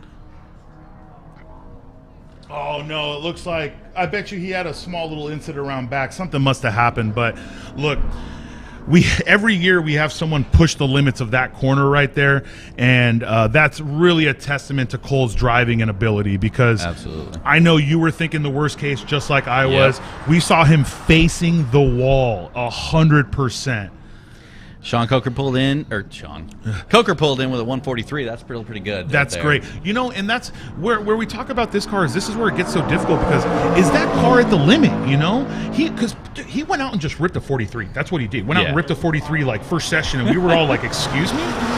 But this is, I think, where it gets difficult. Is that the limit of the car? Is there any more development yet into that chassis where they can go faster than that, you know? Yeah, that'll be a very interesting situation for them to see if they can get that car going a little faster. Just to kind of go back to the Cole Powelson incident on the final corner. So I've struggled with this corner for many, many years. If you go back and look at any of my laps, even in my lap of a 141, I came around that corner and I messed up the final corner. And it comes into your adrenaline starts pumping as you're looking at that lap time. You're going through the S's, like we already established. When you're going through the S's, you know you're on a flyer. It's good. It's flying. You're good. You get that last like 2 seconds that you get to actually look at your lap time coming in the final corner. And you go, oh, I know I'm on a good one. I just need to make sure I get my braking done, turn in, and go. And it can get you to that point where you go, okay, I want to get that. I need to get there. So I brake just a little bit later. In his case, it looked like he turned in a little too early and took a little too much berm. And as he took too much berm, I was going to say, if you've been watching it all, he's actually his fastest lap last time. He actually hit the berm and the whole car unsettled. Yes. So anyone who's driven here knows you do turn in early there. It's not a late turn in, but man, the margin is so small of where you can hit that properly. Absolutely. It does look like he was on a cooldown. That was a 206, so we know that he's going to go for another flyer. Pro, unlike Life, is not fuel limited on one lap, okay? Life is fuel limited, so we'll see what they do. Evasive is yet to run a lap. This hurt me a little bit, because we assumed they're going to skip the first one. We have Mike Kojima out here, obviously a man of data. He wants to go through everything, make sure it's all good. But all I know is the last thing we wanted to see was Sydney in an incident. And truth be told, Cole's a professional, though. You and I both know he had to stay on the gas there to try and save that. Okay, so I want you to really watch this. We'll follow this car. Yeah, we'll follow this car around for you guys. This thing is flying. He hits the skid plates. Oh, that was a good release out of there. Yeah, we'll try to get this. If the drone's over there, we'll try to follow this car all the way around for you, because Tom O'Gorman's a shoe, by the way. He may not be known by a lot of West Coast folks, but anyone who follows Time Attack, who follows series like that, knows Tom O'Gorman gets in a car and he drives. Absolutely. Yeah, he's a phenomenal driver, and he's really putting down the laps here. There we go. He just went over Phil Hill. We didn't get to see his line through there, but I'm going to assume it was nice. You know, from the top view, you never get to see us. Look how cattywampus the S's actually are. Remember, like, they look so much straighter when you're driving through Absolutely. They look super straight when you're driving. He got a good release out of there. We're seeing him just, thread the needle. Now we come into one of the hardest parts on the track. You got to get that braking in, get it turned in. Don't take too much of that inside curb. He turns in there. See, and I think he played it really safe. He did. That was a very really safe. Really safe. 138.426. Ooh, improved another 4/10. He's still picking up time every single time. His fastest lap here was he had never driven the car or driven here, and on his first lap in 2018, he did a 40. You, of all people, can say how wild that is. Yeah, that is absolutely insane. So let's go ahead and see if we can follow Dye around. Yeah, here we go, Dye. It does look like, I don't know if they are on a flyer or if they're on a warm-up lap. Let me see what their time says. Oh, he actually hasn't tripped yet, so this is going to be a warm-up, I believe, because I haven't seen him trip timing and scoring. He took bus stop pretty light, so he's just warming up the tires, getting the car prepped, getting it all felt out, making sure it's all good. That Voltex kit's gorgeous, though. It is. It's absolutely a beautiful car. I mean, I walked into the event, Long Beach. Walked into Long Beach, and I saw that car, and it's just so beautiful. It's absolutely a car you have to take a picture of when you see it. Oh, absolutely, and we always make the joke, but the West Coast, the one thing that's always been a king here, like I'll talk about the Pearl car for a second. It's got a wood splitter, okay? It's homemade aero. It's got a Lumalite diffuser. It has everything that they proved a normal track guy can build, and they support the product. Absolutely. If you listen to Mike Lewin up here, he wanted everyone to know they support the product. So they wanted to make sure that it does look like Dye may be coming in, or is he setting up for the? No, it looks like he's setting up. There we go. He's going to start a flyer. So we'll try to track this car as much as possible. We'll keep the drone over on the backside. That way we don't lose them over there. And the thing about the S is, they're not making the power everyone else is. Yeah, I would. Do you know how much power they're making? I do not. I don't. I'm just going off my history with how to keep an F reliable. Are they still on the F? Even if they're on a K, I don't think they're going to be making 1,000. I do believe they're still on an F, though. I truly do. Like, believe they're still on I an would F. venture, you easily have to be 6 to 8. 6 to 8. 100%. I agree. 6 to 8. But which is a lot of power. We're talking like, you and I both know that if life wanted to turn that wheel all the way up, they're a 4-digit car. Yeah, absolutely. I think I read Cole posted between 12 and 14. They're a 4-digit car. To be fair, though, they're pushing a lot more air. They're also pushing a lot more weight. Correct. That is a huge factor, and that's something you actually saw. Dye. Okay, so he held it in. Yeah, he absolutely held it in. We were talking, funny enough, we've always believed that the people online be like, oh, that guy's a drifter. But anyone who's comfortable on the limit of a car drifting is going to be fast in a road race environment. Now, we have seen drifters come in and they get a little too happy with slip angle, and that actually hurts their lap time. So I have someone giving me a little bit of inside info. Word on the street is Evasive's only making 650. I could believe it. I could believe it. To be running 42s and 41s with 650 horsepower, that's incredible. And I always say this, though. One thing we always get really hung up on, dyno numbers, right? Always. Oh, they're a tool, man. And they're a tool. And that's one thing, as much as pro and con of it all, they are just a tool to make sure the car is running appropriately. At the end of the day, it's taking everything working properly in this car, from the dampening to the power to the aero to the driver. Oh, 100%. That's one thing Evasive has always been a bit about a cohesive team. You know what I mean? Oh, absolutely. And I have a fear that they did not. 141.299. 141.299. Dye really laying it down. That's such an impressive time for that car. Absolutely impressive. And I hate that we're qualifying it like that, because I feel like we had so much bias towards the. You get what I'm saying? I feel we had so much bias towards the S2000, and then Dye comes out and just lays the hammer. And truth be told, I feel really bad saying that, because great friends in Australia, Brett Dickey, like he's the king, and he's gonna cut me later for talking trash about S2000s. But Kevin Burke proving it too. But just seeing them at the pointy end of the stick, it's so impressive to me. As anyone who knows me knows, I've been a fan of this sport longer than I've worked for the sport. I've been with teams, I've helped drivers.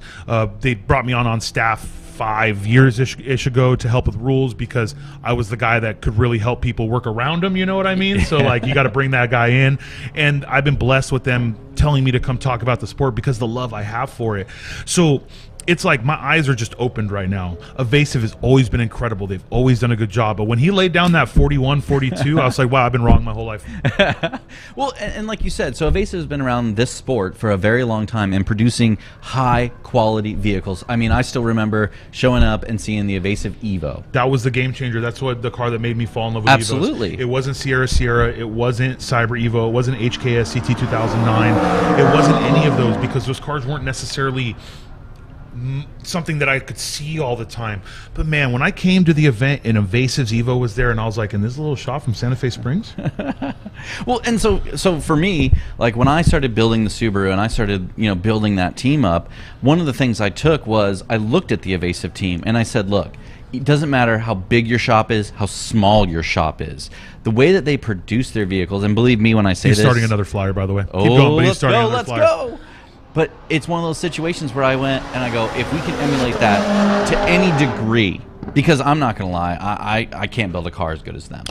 They're an amazing shop that builds such high quality cars. Absolutely. But it gave me inspiration to say, look, you have to build your time attack or your car, your team to a standard. Your program. Your program as a whole. That's car, team, products you buy. Absolutely. No cheaping out. Yes. The moment that you start doing that, I mean, it sounds stupid, but it's simple stuff like making sure that your team all has matching shirts. so you feel the team, right?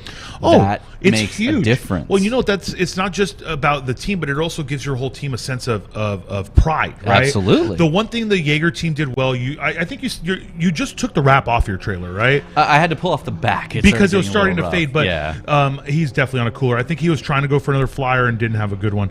But you always showed up to the event with a trailer that was wrapped identical to the car. Your team were all wearing the same shirts. Obviously, you came with some great names, Paul Young, like all these guys that you came with, your aerodynamicist that now works in Formula One, which, by the way, that's the coolest thing I've ever heard.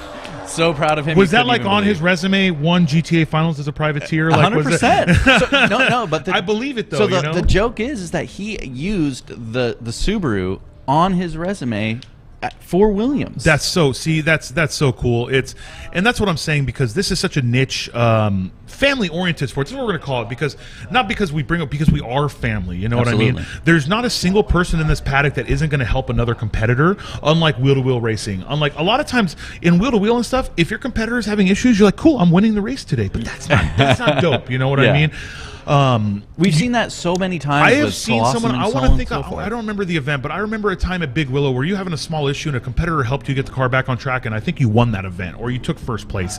I'm not sure if the competitor was in your class, but just the thought process of, holy crap, this person that has nothing to do with your program jumped in, helped you guys get back out there, and went out and you set a flyer. You know, there's been numerous times where you needed that one thing, and you literally got on a scootered around the paddock, and asking, hey, do you have this? Hey, do you have this? Hey, do you have this? Someone goes, yeah, I got one. Here you go. And it's not like, oh, give me money, or, you have to do something for me. Favors are fun and all. But get it back to us when you can. The amount of times I've heard that. I've seen teams give other teams turbos. You know what I mean? Like, hey, you run the same turbine housing as us. Our hot side's a little different, but there's a tuner right there. He could probably make some adjustments. Get me another one. Yep. Come on, man. Like, you and I both know a G35 from Garrett's $3,000. Okay, Yeah. that's a pretty big ask right there, but they do it without question. The Project Import team literally rode over to the front office where they build cars up there. That piece of metal, they're like, hey, can I have this? We'll feed you lunch, or we'll pay you. Come to our paddock. Yeah, they gave it to him. They gave him the shears to cut it. That's how they got back on track with a fully built car. The Life team came and helped fix the splitter. I mean, that's literally what we live for here, Yeah, you know? absolutely. I mean, as soon as I saw that happen, I literally walked into my trailer and I was like, hey, I have some slicks. We should go ask them if they need one, because that one D-line. Maybe they didn't bring another set. Absolutely. Or maybe they just wanted another used tire to go with their used tires. So we ran over there and asked, and they had another set, so no big deal. But it's you were ready. just that camaraderie and understanding. You weren't waiting for someone to come to you. Exactly. You went to them like, hey, I saw this is going on. Exactly. We got this. We got that. Let me know. I mean, you want to see people go out. At the end of the day, we're all competing, right? We absolutely are. But we want to beat them at their best. Absolutely. You want them to throw down their fastest lap, and you beat them on merit and merit alone. And that's where the sport gets a lot of respect from a lot of different people, because that's where the true competition comes in, is when everybody is at their best, and yet you're winning. And I think that brings the most drama. You know what I mean? Like, Absolutely. truth be told, it's like qualifying in Formula One. If you ever watch like old Lee Diffie and all that, a little bit of drama, that makes the sport. You need that in there. The racing is not what makes like Formula One fun. You and I, we're huge fans. It's really not. The mid-pack is fun. It's the mid-pack. It's the drama. I don't want to talk about what happened in the qualifier or the sprint race, because I know people here haven't watched it yet, so I'm going to be quiet. But if you watched anything about it, it was pretty wild. But I will tell you this: it's the little bit of drama. It's the Jaeger's broken. The year that you won this event was not a smooth year, if I'm not mistaken. They've never been smooth years. Absolutely not. But one thing that I can say is we were always working up to the wire. Always working up to the wire. Always working at Yemi Sport until literally, a lot of times we didn't sleep. We did not sleep the night before and end up getting in the truck and making your trek out. Drive. Well, like I said, I've seen you pull. I think it was actually a Friday. I think you came out for practice, blew up, fixed the car Saturday, brought it on Sunday. I've seen you do that before. Absolutely. Yeah, it's one of those things, I hate to say it, something that actually we've been talking about in the paddock this weekend is people have asked, like, how many motors did you go through? Oh my God, it must have been some ungodly number. But at the end of the day, honestly, we didn't go through that many motors. It's head gaskets. We had it's the little head things. gaskets blow over and over and over again. So yeah, you had to pop a new head gasket. gasket in, you have to resurface. But at the end of the day, like, everything was reusable. You guys milled your head to the point where the valves were actually further out than the head, They were, for Christ's sake. in the piston. So, you know. But yeah, it's definitely one of those situations where you continually press each other, and it's great for shops. Like, that's one thing that people always have to remember. Like, yes, I was a privateer, and we were absolutely pressing it. Obviously, everything that was built on that car, Paul had a hand in it. Yimmy Sport personnel had a hand in it, and he had a huge impact in where that, especially in the early years. You got to really remember in the early years of the team, Paul just worked by himself during the week. He would stay at the shop till 1, 2. I would be getting cell phone pictures sent to me. Yeah, you know, just because hey, this he got knew done. that he still had to run the business. That's well, the thing. that's before he even owned Yimmy Sport. Correct. So You're actually totally right. So he basically was just doing it all on his own dime, all on his own ability, and he would do it by himself, which is always so astonishing to me. Is he would just stay at the shop till like 2 in the morning, sending me pictures like, "Hey man, I got your turbo installed," and I'd be like, "Are you crazy? Go to bed, dude." Yeah, like go to bed. Like I have to wake up Because in your head, you're like, those bolts aren't tight right now, man. Come on, like, go to bed, double check the torque in that in the morning, and then we'll talk about it, okay? But that's the dedication that he had, and that's also why the team themselves get so much respect. Your team, the Life team. Absolutely. I mean, these guys couldn't make practice. Life Motorsports couldn't make practice because of an electrical gremlin, so they pushed through it and they made it for Saturday, and that's huge to us. They're not driving from Rosemead, or, you know, I mean, they're driving from another state, for Christ's sake. Utah is not close. It's absolutely not close. And as a SoCal native, by the way, driving from any other state is not close. I learned that this weekend because I don't live in SoCal anymore, and that is wild. Yeah, I live in Arizona now. Wow. You gave me the look, so yeah. Oh, wow. 7.5 hours is not cool. 3 hours was fine. 7.5 was not cool. Well, and it goes back to, okay, so Life, right? If you've watched any of their YouTube videos, you understand that everything that they've done, you know, it's never cut and dry easy. Nope. They're always pushing limits. They're always going through the struggle, as I call it. But they're also making sure, I bring up, people ask me like what the pinnacle of Life Motorsports and Cole Powelson is, and I show them a video of him almost going off the mountain at Pikes Peak. Yeah. I show the splitter braking, going under the front end, and he got lucky and it veered into the wall. Correct. Okay? And then he went back the next year and he completed it. And then he built his own OEM, Sierra cars. And he has multiple of those that make it to the top of the mountain. Shoot, his time up in the Alpha Sierra car, that lap was terrifying to watch. Terrifying to watch. And knowing that this is someone who has literally had a car almost go off the mountain up there. I do not believe it was Sydney. I believe it was the other one. I believe the Pikes Peak car was, it was Frank the Tank, which is now a diesel-powered monster. Yeah. But you and I remember, were you at the Chuckwalla when they first showed up with the GTRs, when they were Raceco? The one time we ran Chuckwalla was 147 million degrees out there? So I didn't show up to that event. But how I ended up meeting Life was they were looking to Were they Life or were they Raceco? They were Raceco at that time. And they had showed up, they were looking to go to Streets in Big Willow. Mm-hmm. So I don't even remember how it ended up happening, but I got in cahoots with them, started talking with them, and they said, hey, we're going to show up to there. We're going to go do a practice day. And I said, hey, I live 5 minutes from there. I'll show up and I'll just kind of give you the rundown. I've run the track a million times. Exactly. So I was like, I can give you a kind of a quick go ahead to kind of hasten that learning curve, you know, to some degree. Yeah. And we just drove around in a van, pointed out some key points, you know, let them do their thing. Don't hit the inside of turn 9 right there. You'll end up over there, and your then wheel flip. will end up still in 9. You never hit the inside of 9 right there. Okay, that's all you need to know. The rest is learning. Just don't hit the inside of 9 because you'll track out, you'll put 2 over, you'll flip on the inside. It's all terrible. You know that. You're a local. But it's one of those things where just immediately you saw the professionalism of that team and what they were made of, and really saw Cole Powelson, right? You saw his ability to be, you know, to be human, right? He's in there, he's trying to learn, he's trying to build, and he's willing to take, you know, any advice from anybody. You know, at the end of the day, you know, Cole is a very established racer. He's a professional. He is a professional. And so for him to take the time to even, you know, humor me and have the conversation. So if you were watching, me and Mike McGinnis were up here talking, and that's actually something Mike McGinnis does, the data acquisition, right? He tunes the car. He's the one that turns the knobs.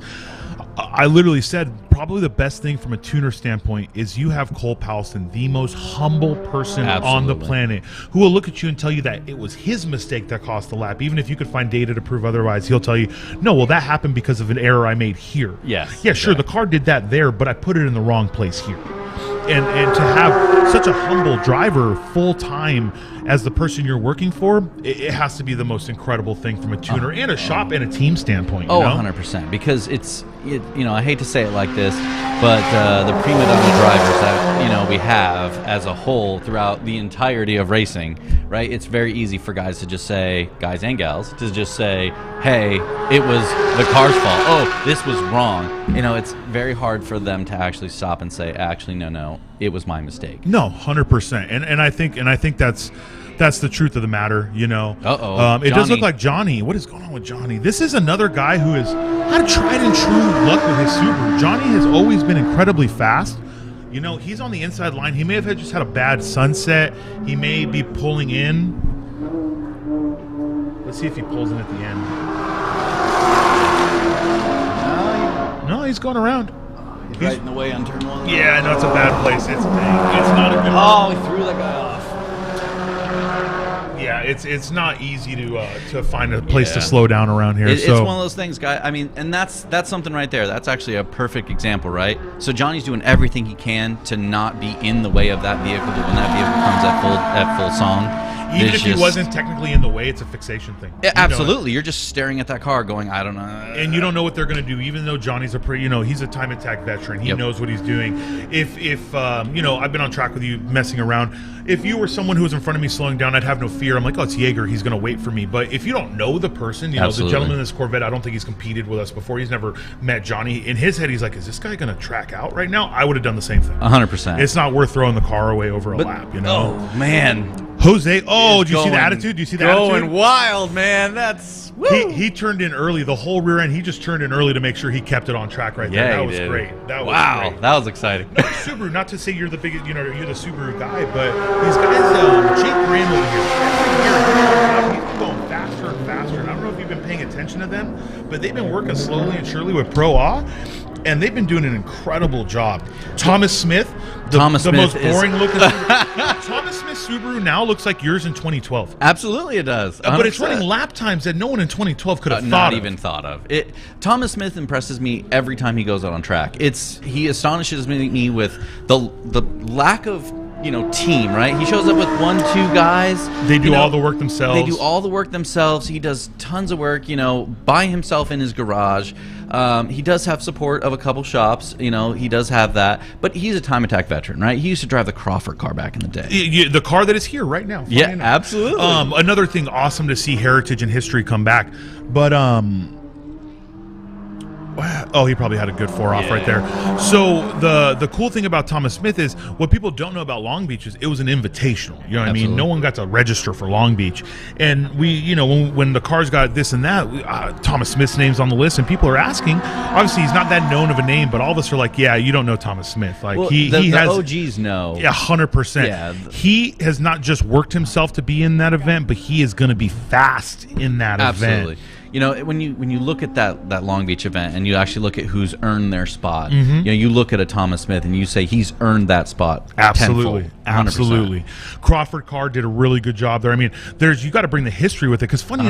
Enough, you know why the Crawford car was there? Besides the fact it's incredible, he's fast. It was there the last time Time Attack ran at Long Beach Grand Prix. Yeah, and that's cool. That's when it's really cool when you can incorporate that into it. The history behind it, So, no, it's been great. What I think we're going to do is we're going to get back to this stream. I'm going to ask Mark to go ahead and catch a breather, but if you're a little bit free after lunch, I believe this is going to be session 6. I'm going to say after lunch, I'm trying to take a look at this.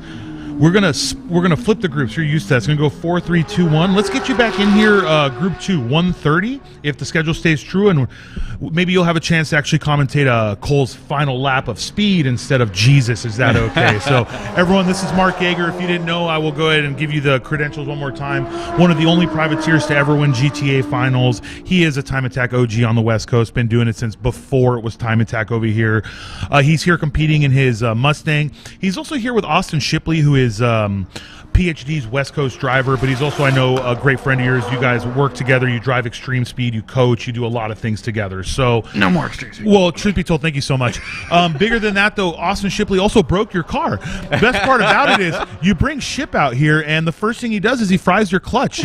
I guess, when you drive an A90 Super and you don't have to shift all the time, you forget what it's like to use He the just third didn't pedal. even know what that third pedal was anymore, Man, he was a Type R driver, not a fast one per se, but, he got in the A90. He's very impressive in the car, though. Austin Shipley, to me, is someone who was not in the industry at all and jumped in head first and hit every struggle quickly, but decided to keep pushing. And that's huge to me, just as a fan of the sport, not even as a comment, just a fan of the sport, seeing someone get punched in the face 10 times, but come back and be stronger. His program with his A90 is great. He's really pushing the limits. Probably don't let him drive the Mustang again, though, okay? Well, a big thing with Austin, though, is his dedication. He's dedicated to the sport. He's dedicated to try to go fast. He's really put an effort in to make sure he goes out and develops himself as a driver rather than, we all have done it one time or the other. Absolutely. Is throw parts at a car to Parts make us and go power. fast. Parts and power. And he's done a really good job of ensuring that he's developing himself as a driver prior to doing those things. Really, I can't wait to see when he does get to that point where he's able to really start throwing parts and power at it. It'd be great. It's going to be astonishing to see how quick he can get that car to go. No, I agree 100%. So, Mark, thanks so much for being up here. We might catch you up here a little bit later today, and then keep pushing it. You're going to come to Texas this year? Is it a thing? I'm or? really trying to figure out a way to do it, whether it be in a co-drive situation or not. Probably not in the Mustang. Probably not with Austin. But Well, in Texas, he's Team PhD. You're not relevant when Exactly, in Texas. He's got Jackie with him. He probably wouldn't even talk to you in Texas. You know what I mean? To be fair, he's already been made fun of enough for being the midget on camera. He looks really short next to you, too. So, hey, thanks so much for coming up here. We'll catch you a little bit later. And like I said, hopefully in the next session, we can see Life, Pro-A, and Evasive go out there and put up another fight. So, Absolutely. Catch you in a few. Mark, thanks so much for being up here. Can't wait, guys.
big shout out to Mark Yeager and to everyone that's been up here with us today to really help you guys feel what's going on at the event, know these competitors, these teams.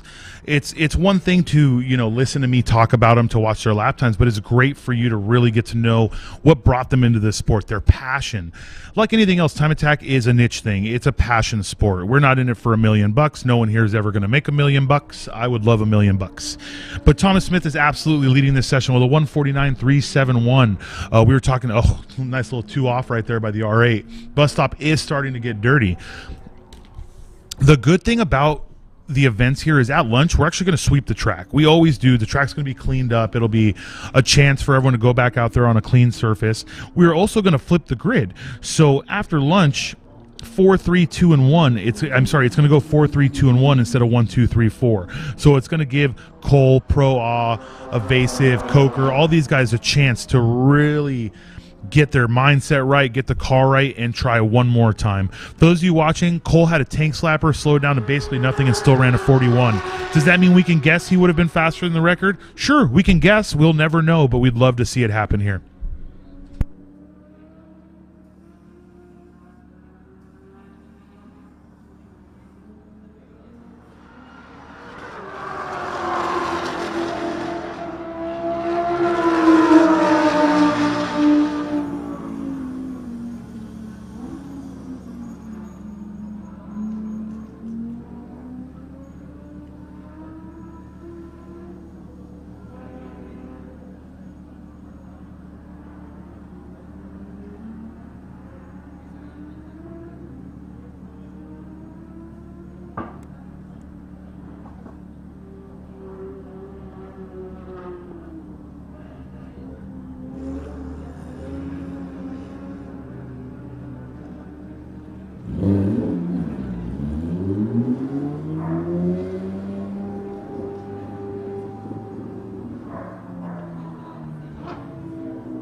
We're coming to the end here of Session 6, Group 2. Thomas Smith leading the session with a 149.371.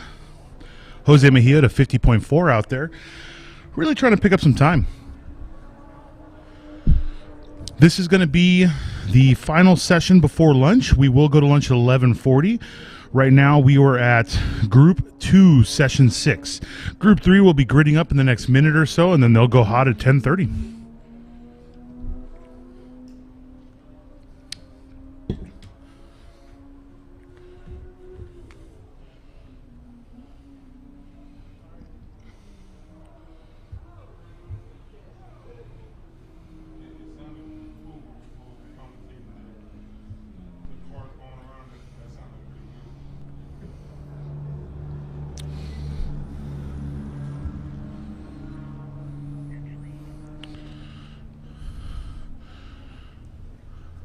I don't know if you caught that, guys, on stream, but from up here it almost looked like they made a small bit of damage on the front right corner of that Audi. He had a little fun in the sandbox there, some would like to say, but that car's been pushing hard all weekend. It's something we don't see a lot of. You know, it's not very common to see Audi R8s out here pushing the limits, or even on track in general. So it brings us a lot of joy to see someone use one of these cars to its fullest potential. And from this upward view, you can really see the different cutouts in the track. The orientations that you can run here are incredible. So obviously we run CW13. There's Star Mazda, there's half cuts, there's you take the dog leg in the back, you can have a full straight instead of taking bus stop, truck stop. This place is an all-around complex, and they are actually in the process of finishing up a new track in the same facility. So we may even see events here, you know, in the year on the new track also. So we can't wait to see what that one lays out to be. It's always fun for us when there's new tracks locally to these guys and any place where we can compete in. From this angle, though, it does look like there was no damage. You know, he's had quite a few offs, and that Audi's really been holding up. I'm very impressed by both the driver and the car.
Group 3, Session 4, going hot. This is Group 3.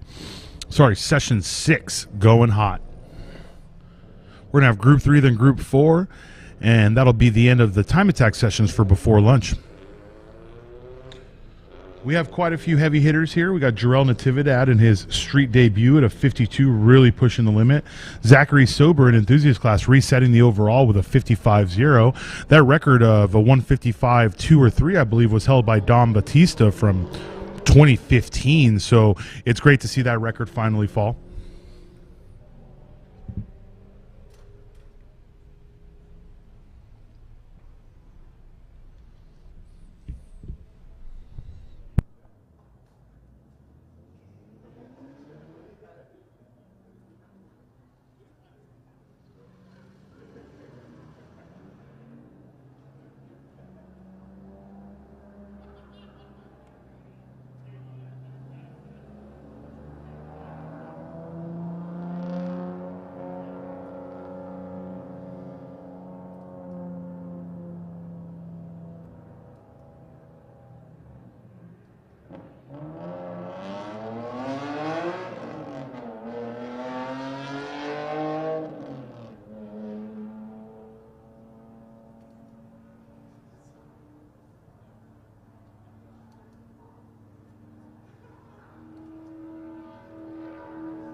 The calm before the storm. You'll notice everyone is pushing between 50 and 60% right now, scrubbing the tires, making sure they're clean. Everyone's about to get a checkered flag. As soon as the lead car is turning into the front straight, the whole track goes green, so everyone can start pushing to the limit. There's Jarrell Natividad leading this group out. This is his first year in street class in that A90 Supra. It's great to see the work that they've put in. He's being followed closely by Peter Tuchinishki. He's about a second off of his fastest time. It's a 52.2 to a 53.4. Zachary Sober with a 55.0 is his fastest time right behind him. That's going to be Sofian Fraval in his Model 3 behind them.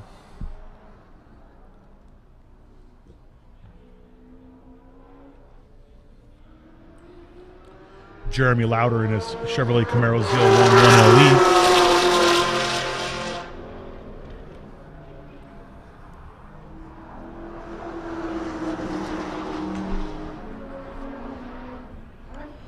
Followed by Mark A. Lager in his Corvette Z06. That is a TT1, TT2 car. We don't know which orientation it's in. We just know based on the stickers it runs both classes.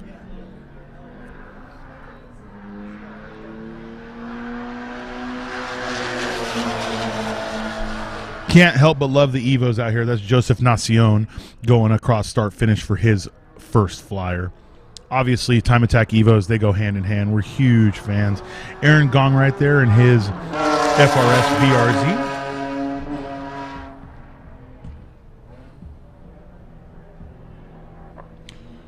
Followed by Maxwell Lazowski in his E30 or E36.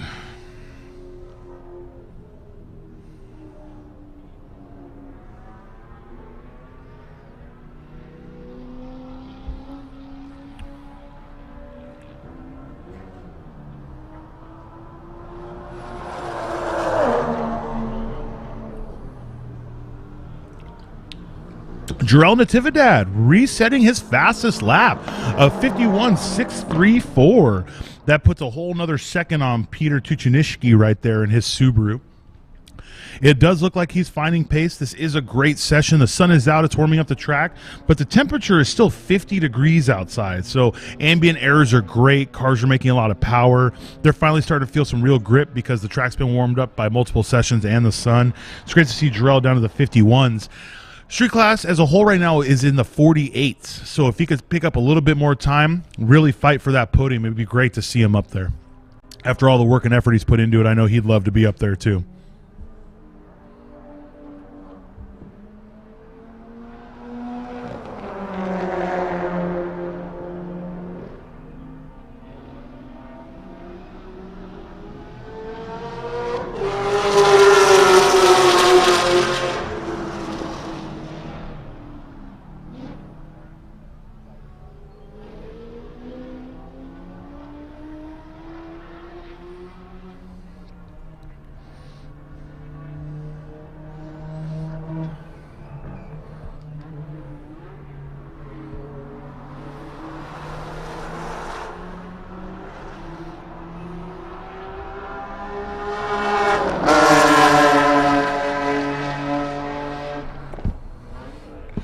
Aaron Gong down to a 57.1. Sofian Fraval at a 57.8. Maxwell Luzovsky at a 2-minute flat. We got Mark A. Lager at a 2:08. Jeremy Lauder at a 2:14. Those two have gone significantly faster than that, so they may be working up to the pace. Jarrell Natividad pulled another second out, a 150.839. He's finding time every single lap. Let's see if he can keep that going. Obviously, it's very difficult to continue to drop lap times like that. As tires get warm, pace falls off, but it's great to see that from yesterday to today. He's made some adjustments, watched some video, made some changes, and now he's just going faster every lap.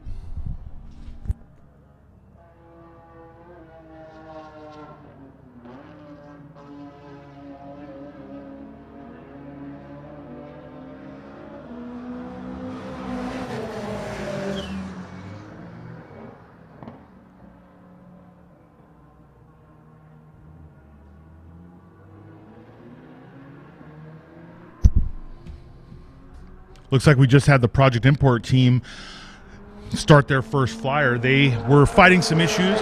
So I had a chance to talk with them at the end of the event, and it's not so much the ABS wasn't working, it's on slicks. They're still on a factory S2000 ABS unit. The track was so cold, it was having trouble keeping up. Obviously, they had that small off. They had the incident with the fender coming off. They've worked through that. All of the teams here in the paddock have worked their butts off with them. We've had Life help them with things. Kevin Courtney, the driver. Ooh, Rally Car Corvette. It looks like he is safe. He's back on track. No serious incident there, but he did have a nice little 4 off. But they were able to really get that squared away. Kevin, he's been pushing harder and harder every session. He's got time out here. He's working with the brakes. He's working with the setup right now, even if it means dropping the anchor a little bit earlier than intended, a little bit earlier than he would like to.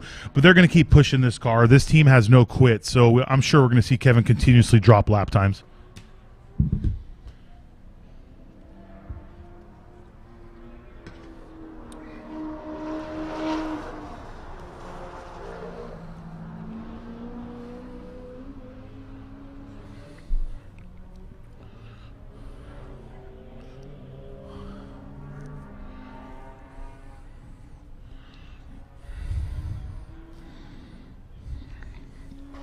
Looks like we have both Jarrell and Mr. Tuchinishki coming into the paddock.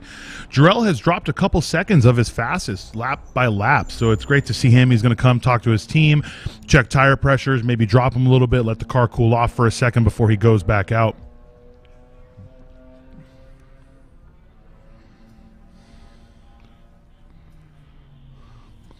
It does look like Kevin Courtney's coming back in. He was not able to complete a lap. May have been an installation lap where they just wanted to see data, check water temps, oil temps, all of that, and then go back out. But we'll see what his team does. That right there in that beautiful Papaya Project Import S2000.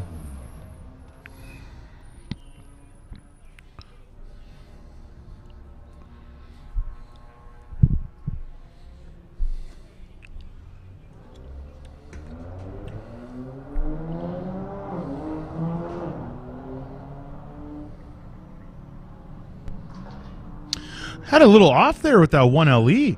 I don't know if you saw that, but he had the bumper dangling down. It was hanging. I am not sure what kind of splitter he had on there before, but it does look like it's missing right now.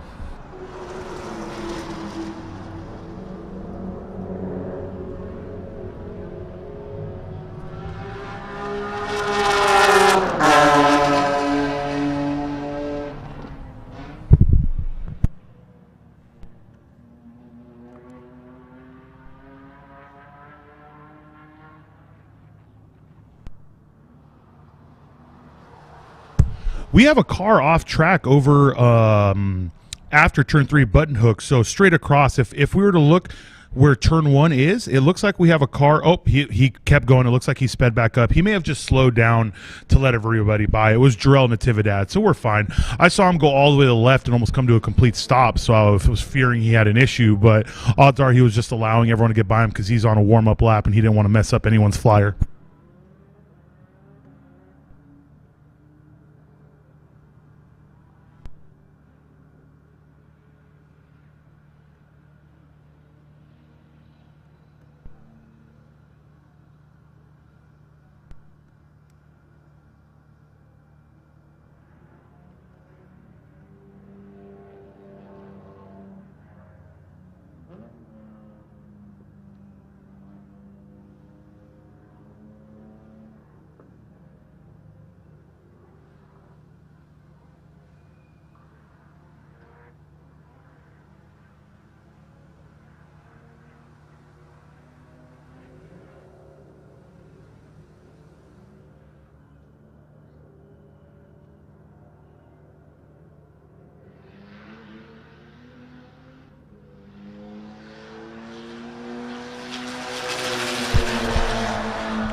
There's Joseph Nacion in his street class car doing a 55.512 in his Evo.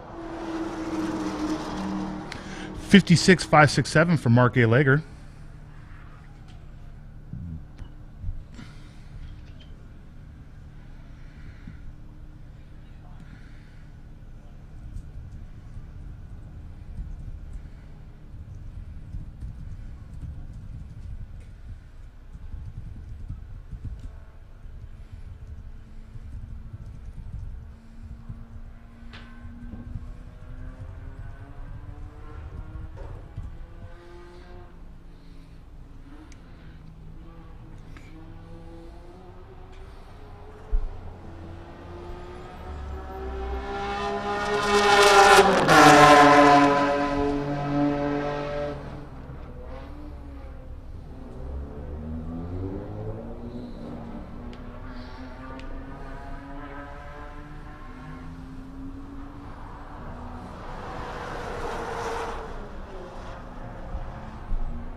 Nice little off right there. See, that right there is the difference between carrying a little bit too much speed and not enough speed through there.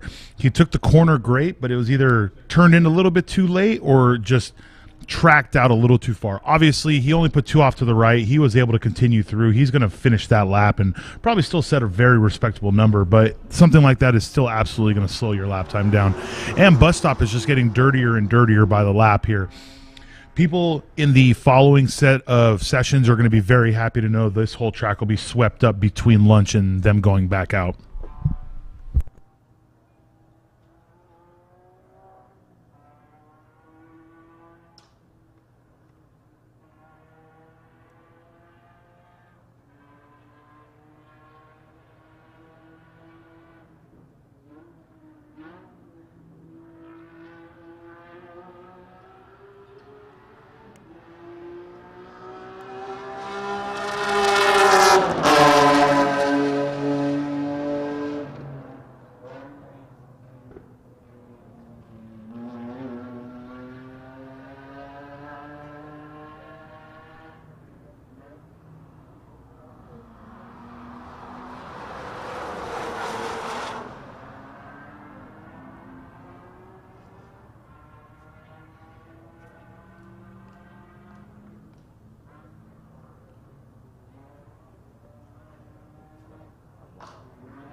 It does look like Jarrell never set another flyer. He only set 2 laps at a 1:58.39. Still faster than any he's run. He did a 51, then a 50. We have Maxwell Lizowski at a 152.148, second in this session. Peter Tuchinishki at a 153.862. He was only a second off Jarrell as Jarrell's 52 going into this session, but Jarrell made it a point to really pull away from him here. Zach Sober reset the enthusiast all-wheel drive and overall record again with a 154.857. Still pushing the limits right now of that Subaru and enthusiast class. He's going to want to make sure he can have that record hold for quite some time.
I don't see anything on track that would cause fire rescue to be ready to go out. Might be out of my view here. Oh, you know what? I believe they're going to do a little bit of cleanup. We may have a cone on track and a little bit of other debris. So obviously to make sure it's safe for everyone out there, we don't want any kind of debris on track, even if it's something as silly as a cone.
So it does look like we got everything cleaned up. That Camaro that came in, lots of splitter, kind of went into a few pieces. Corner worker took care of that.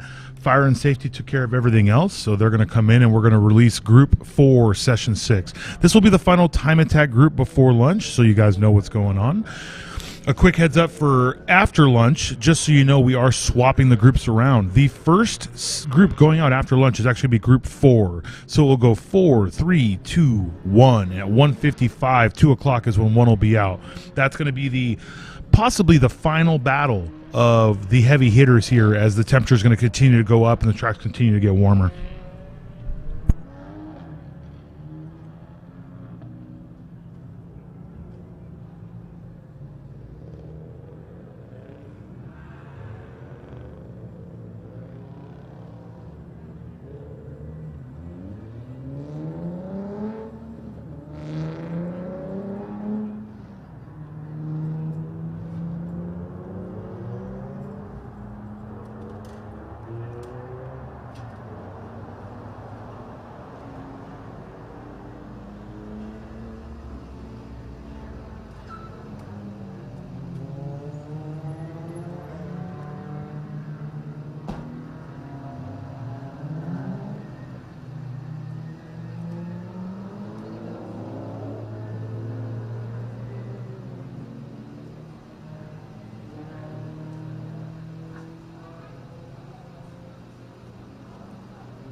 As you can see right there on camera, Dustin Kent, still no front bumper. He had an incident yesterday where he had an off, front bumper was destroyed, or it just not mountable. I'm not sure if it was destroyed, but it's not something to be put back on. With his history, though, he wanted to really get some laps in. He's always had some kind of gremlin, transmission issue, something that would keep him off track. So if it's something as small as a bumper was keeping him off track, we knew he'd be out there full time.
So it does look like William Hong is leading this session with a 157.767.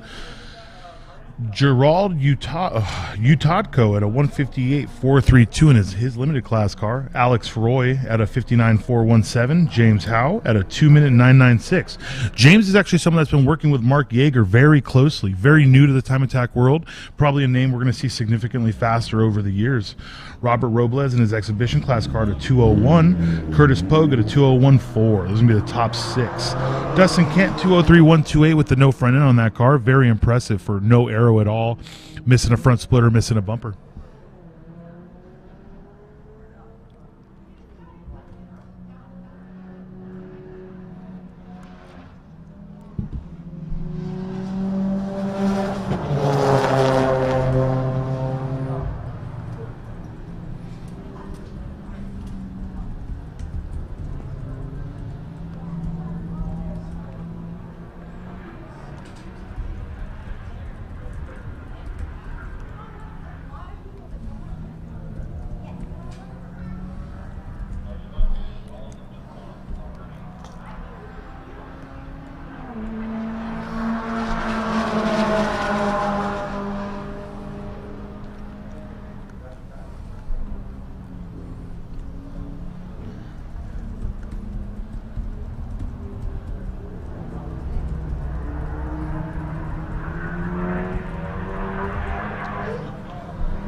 Here we have some time and scoring from today's time. Zachary Sober has reset the enthusiast overall with a 154.488. He's really pushing the limit of that enthusiast class time. Great to see it going down.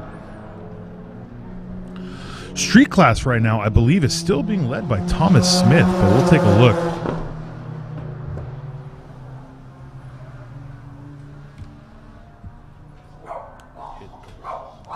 Robert Robles is actually leading street class right now, a 48.427, and Thomas Smith with a 48.9 right behind him, about half a second. Jarrell Natividad, who was sitting in 6th place, has bumped himself up to a podium spot at a 150.395. He actually took Johnny Hernandez off the podium. I know Johnny's not going to enjoy that, but Jarrell's going to be stoked right now. Mike Kang at a 153.1. He's got a little bit of catching up to do.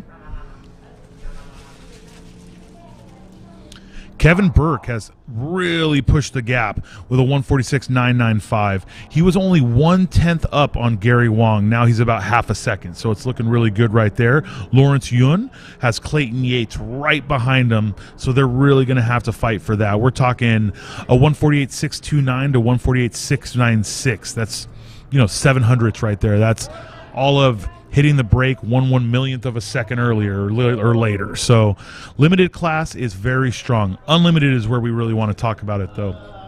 Cole Powelson is absolutely still in the lead with a 137.972. We know he was on track for a record. We're going to say we feel he was on track for a record because he took a tank slapper down the front straight and still did a 41. Obviously, we're glad there was no serious incident, but Tom O'Gorman and the Pro A team, they're getting closer, guys. 38.426.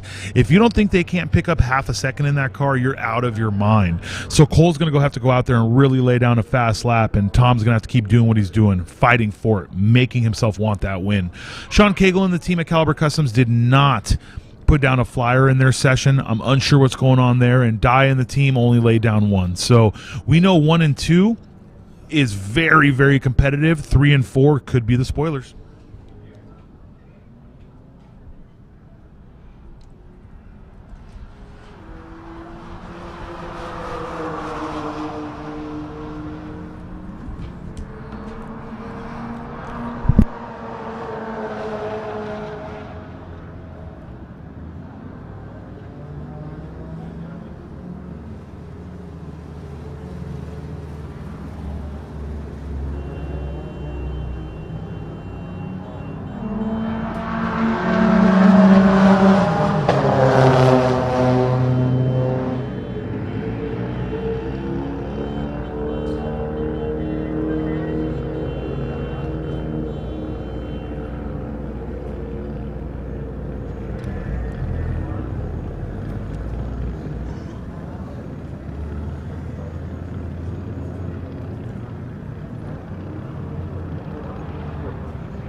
This is going to be the final session before lunch. This is a special attack. This is an exhibition of cars going out. This is more for the local fans. We're going to keep the stream up and on these guys. This is going to go from 11:20 to 11:40, and at 11:40 we will break for lunch and be back at 1:05. I'm sorry, we'll be back at 12:45 for Group 4 getting on grid and going hot. We'll make sure the stream's up before Group 4 goes out, but just know at 11:40 we're going to break for lunch. 12:40 the cars will be on grid and ready to go back out. This is getting near the end of Group 4 Session 6 right now.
This is going to be checker flag for Group 4 Session 6.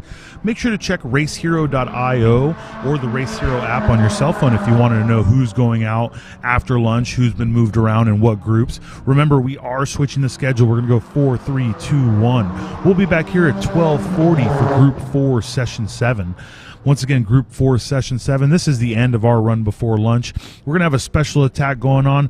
We'll go ahead and leave this up for a little bit so you guys can see the exhibition that's going on here for the fans and all of the GTA family and all the people that are going to be going around. Lunch is going to start at 11:40, and we'll be back hot at 12:40. My name's Cuban Rodriguez. Thank you so much for watching us here at Global Time Attack Finals. Thank you for everyone that's been up here in the tower with me and all the professionals that have been helping us with this.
talk.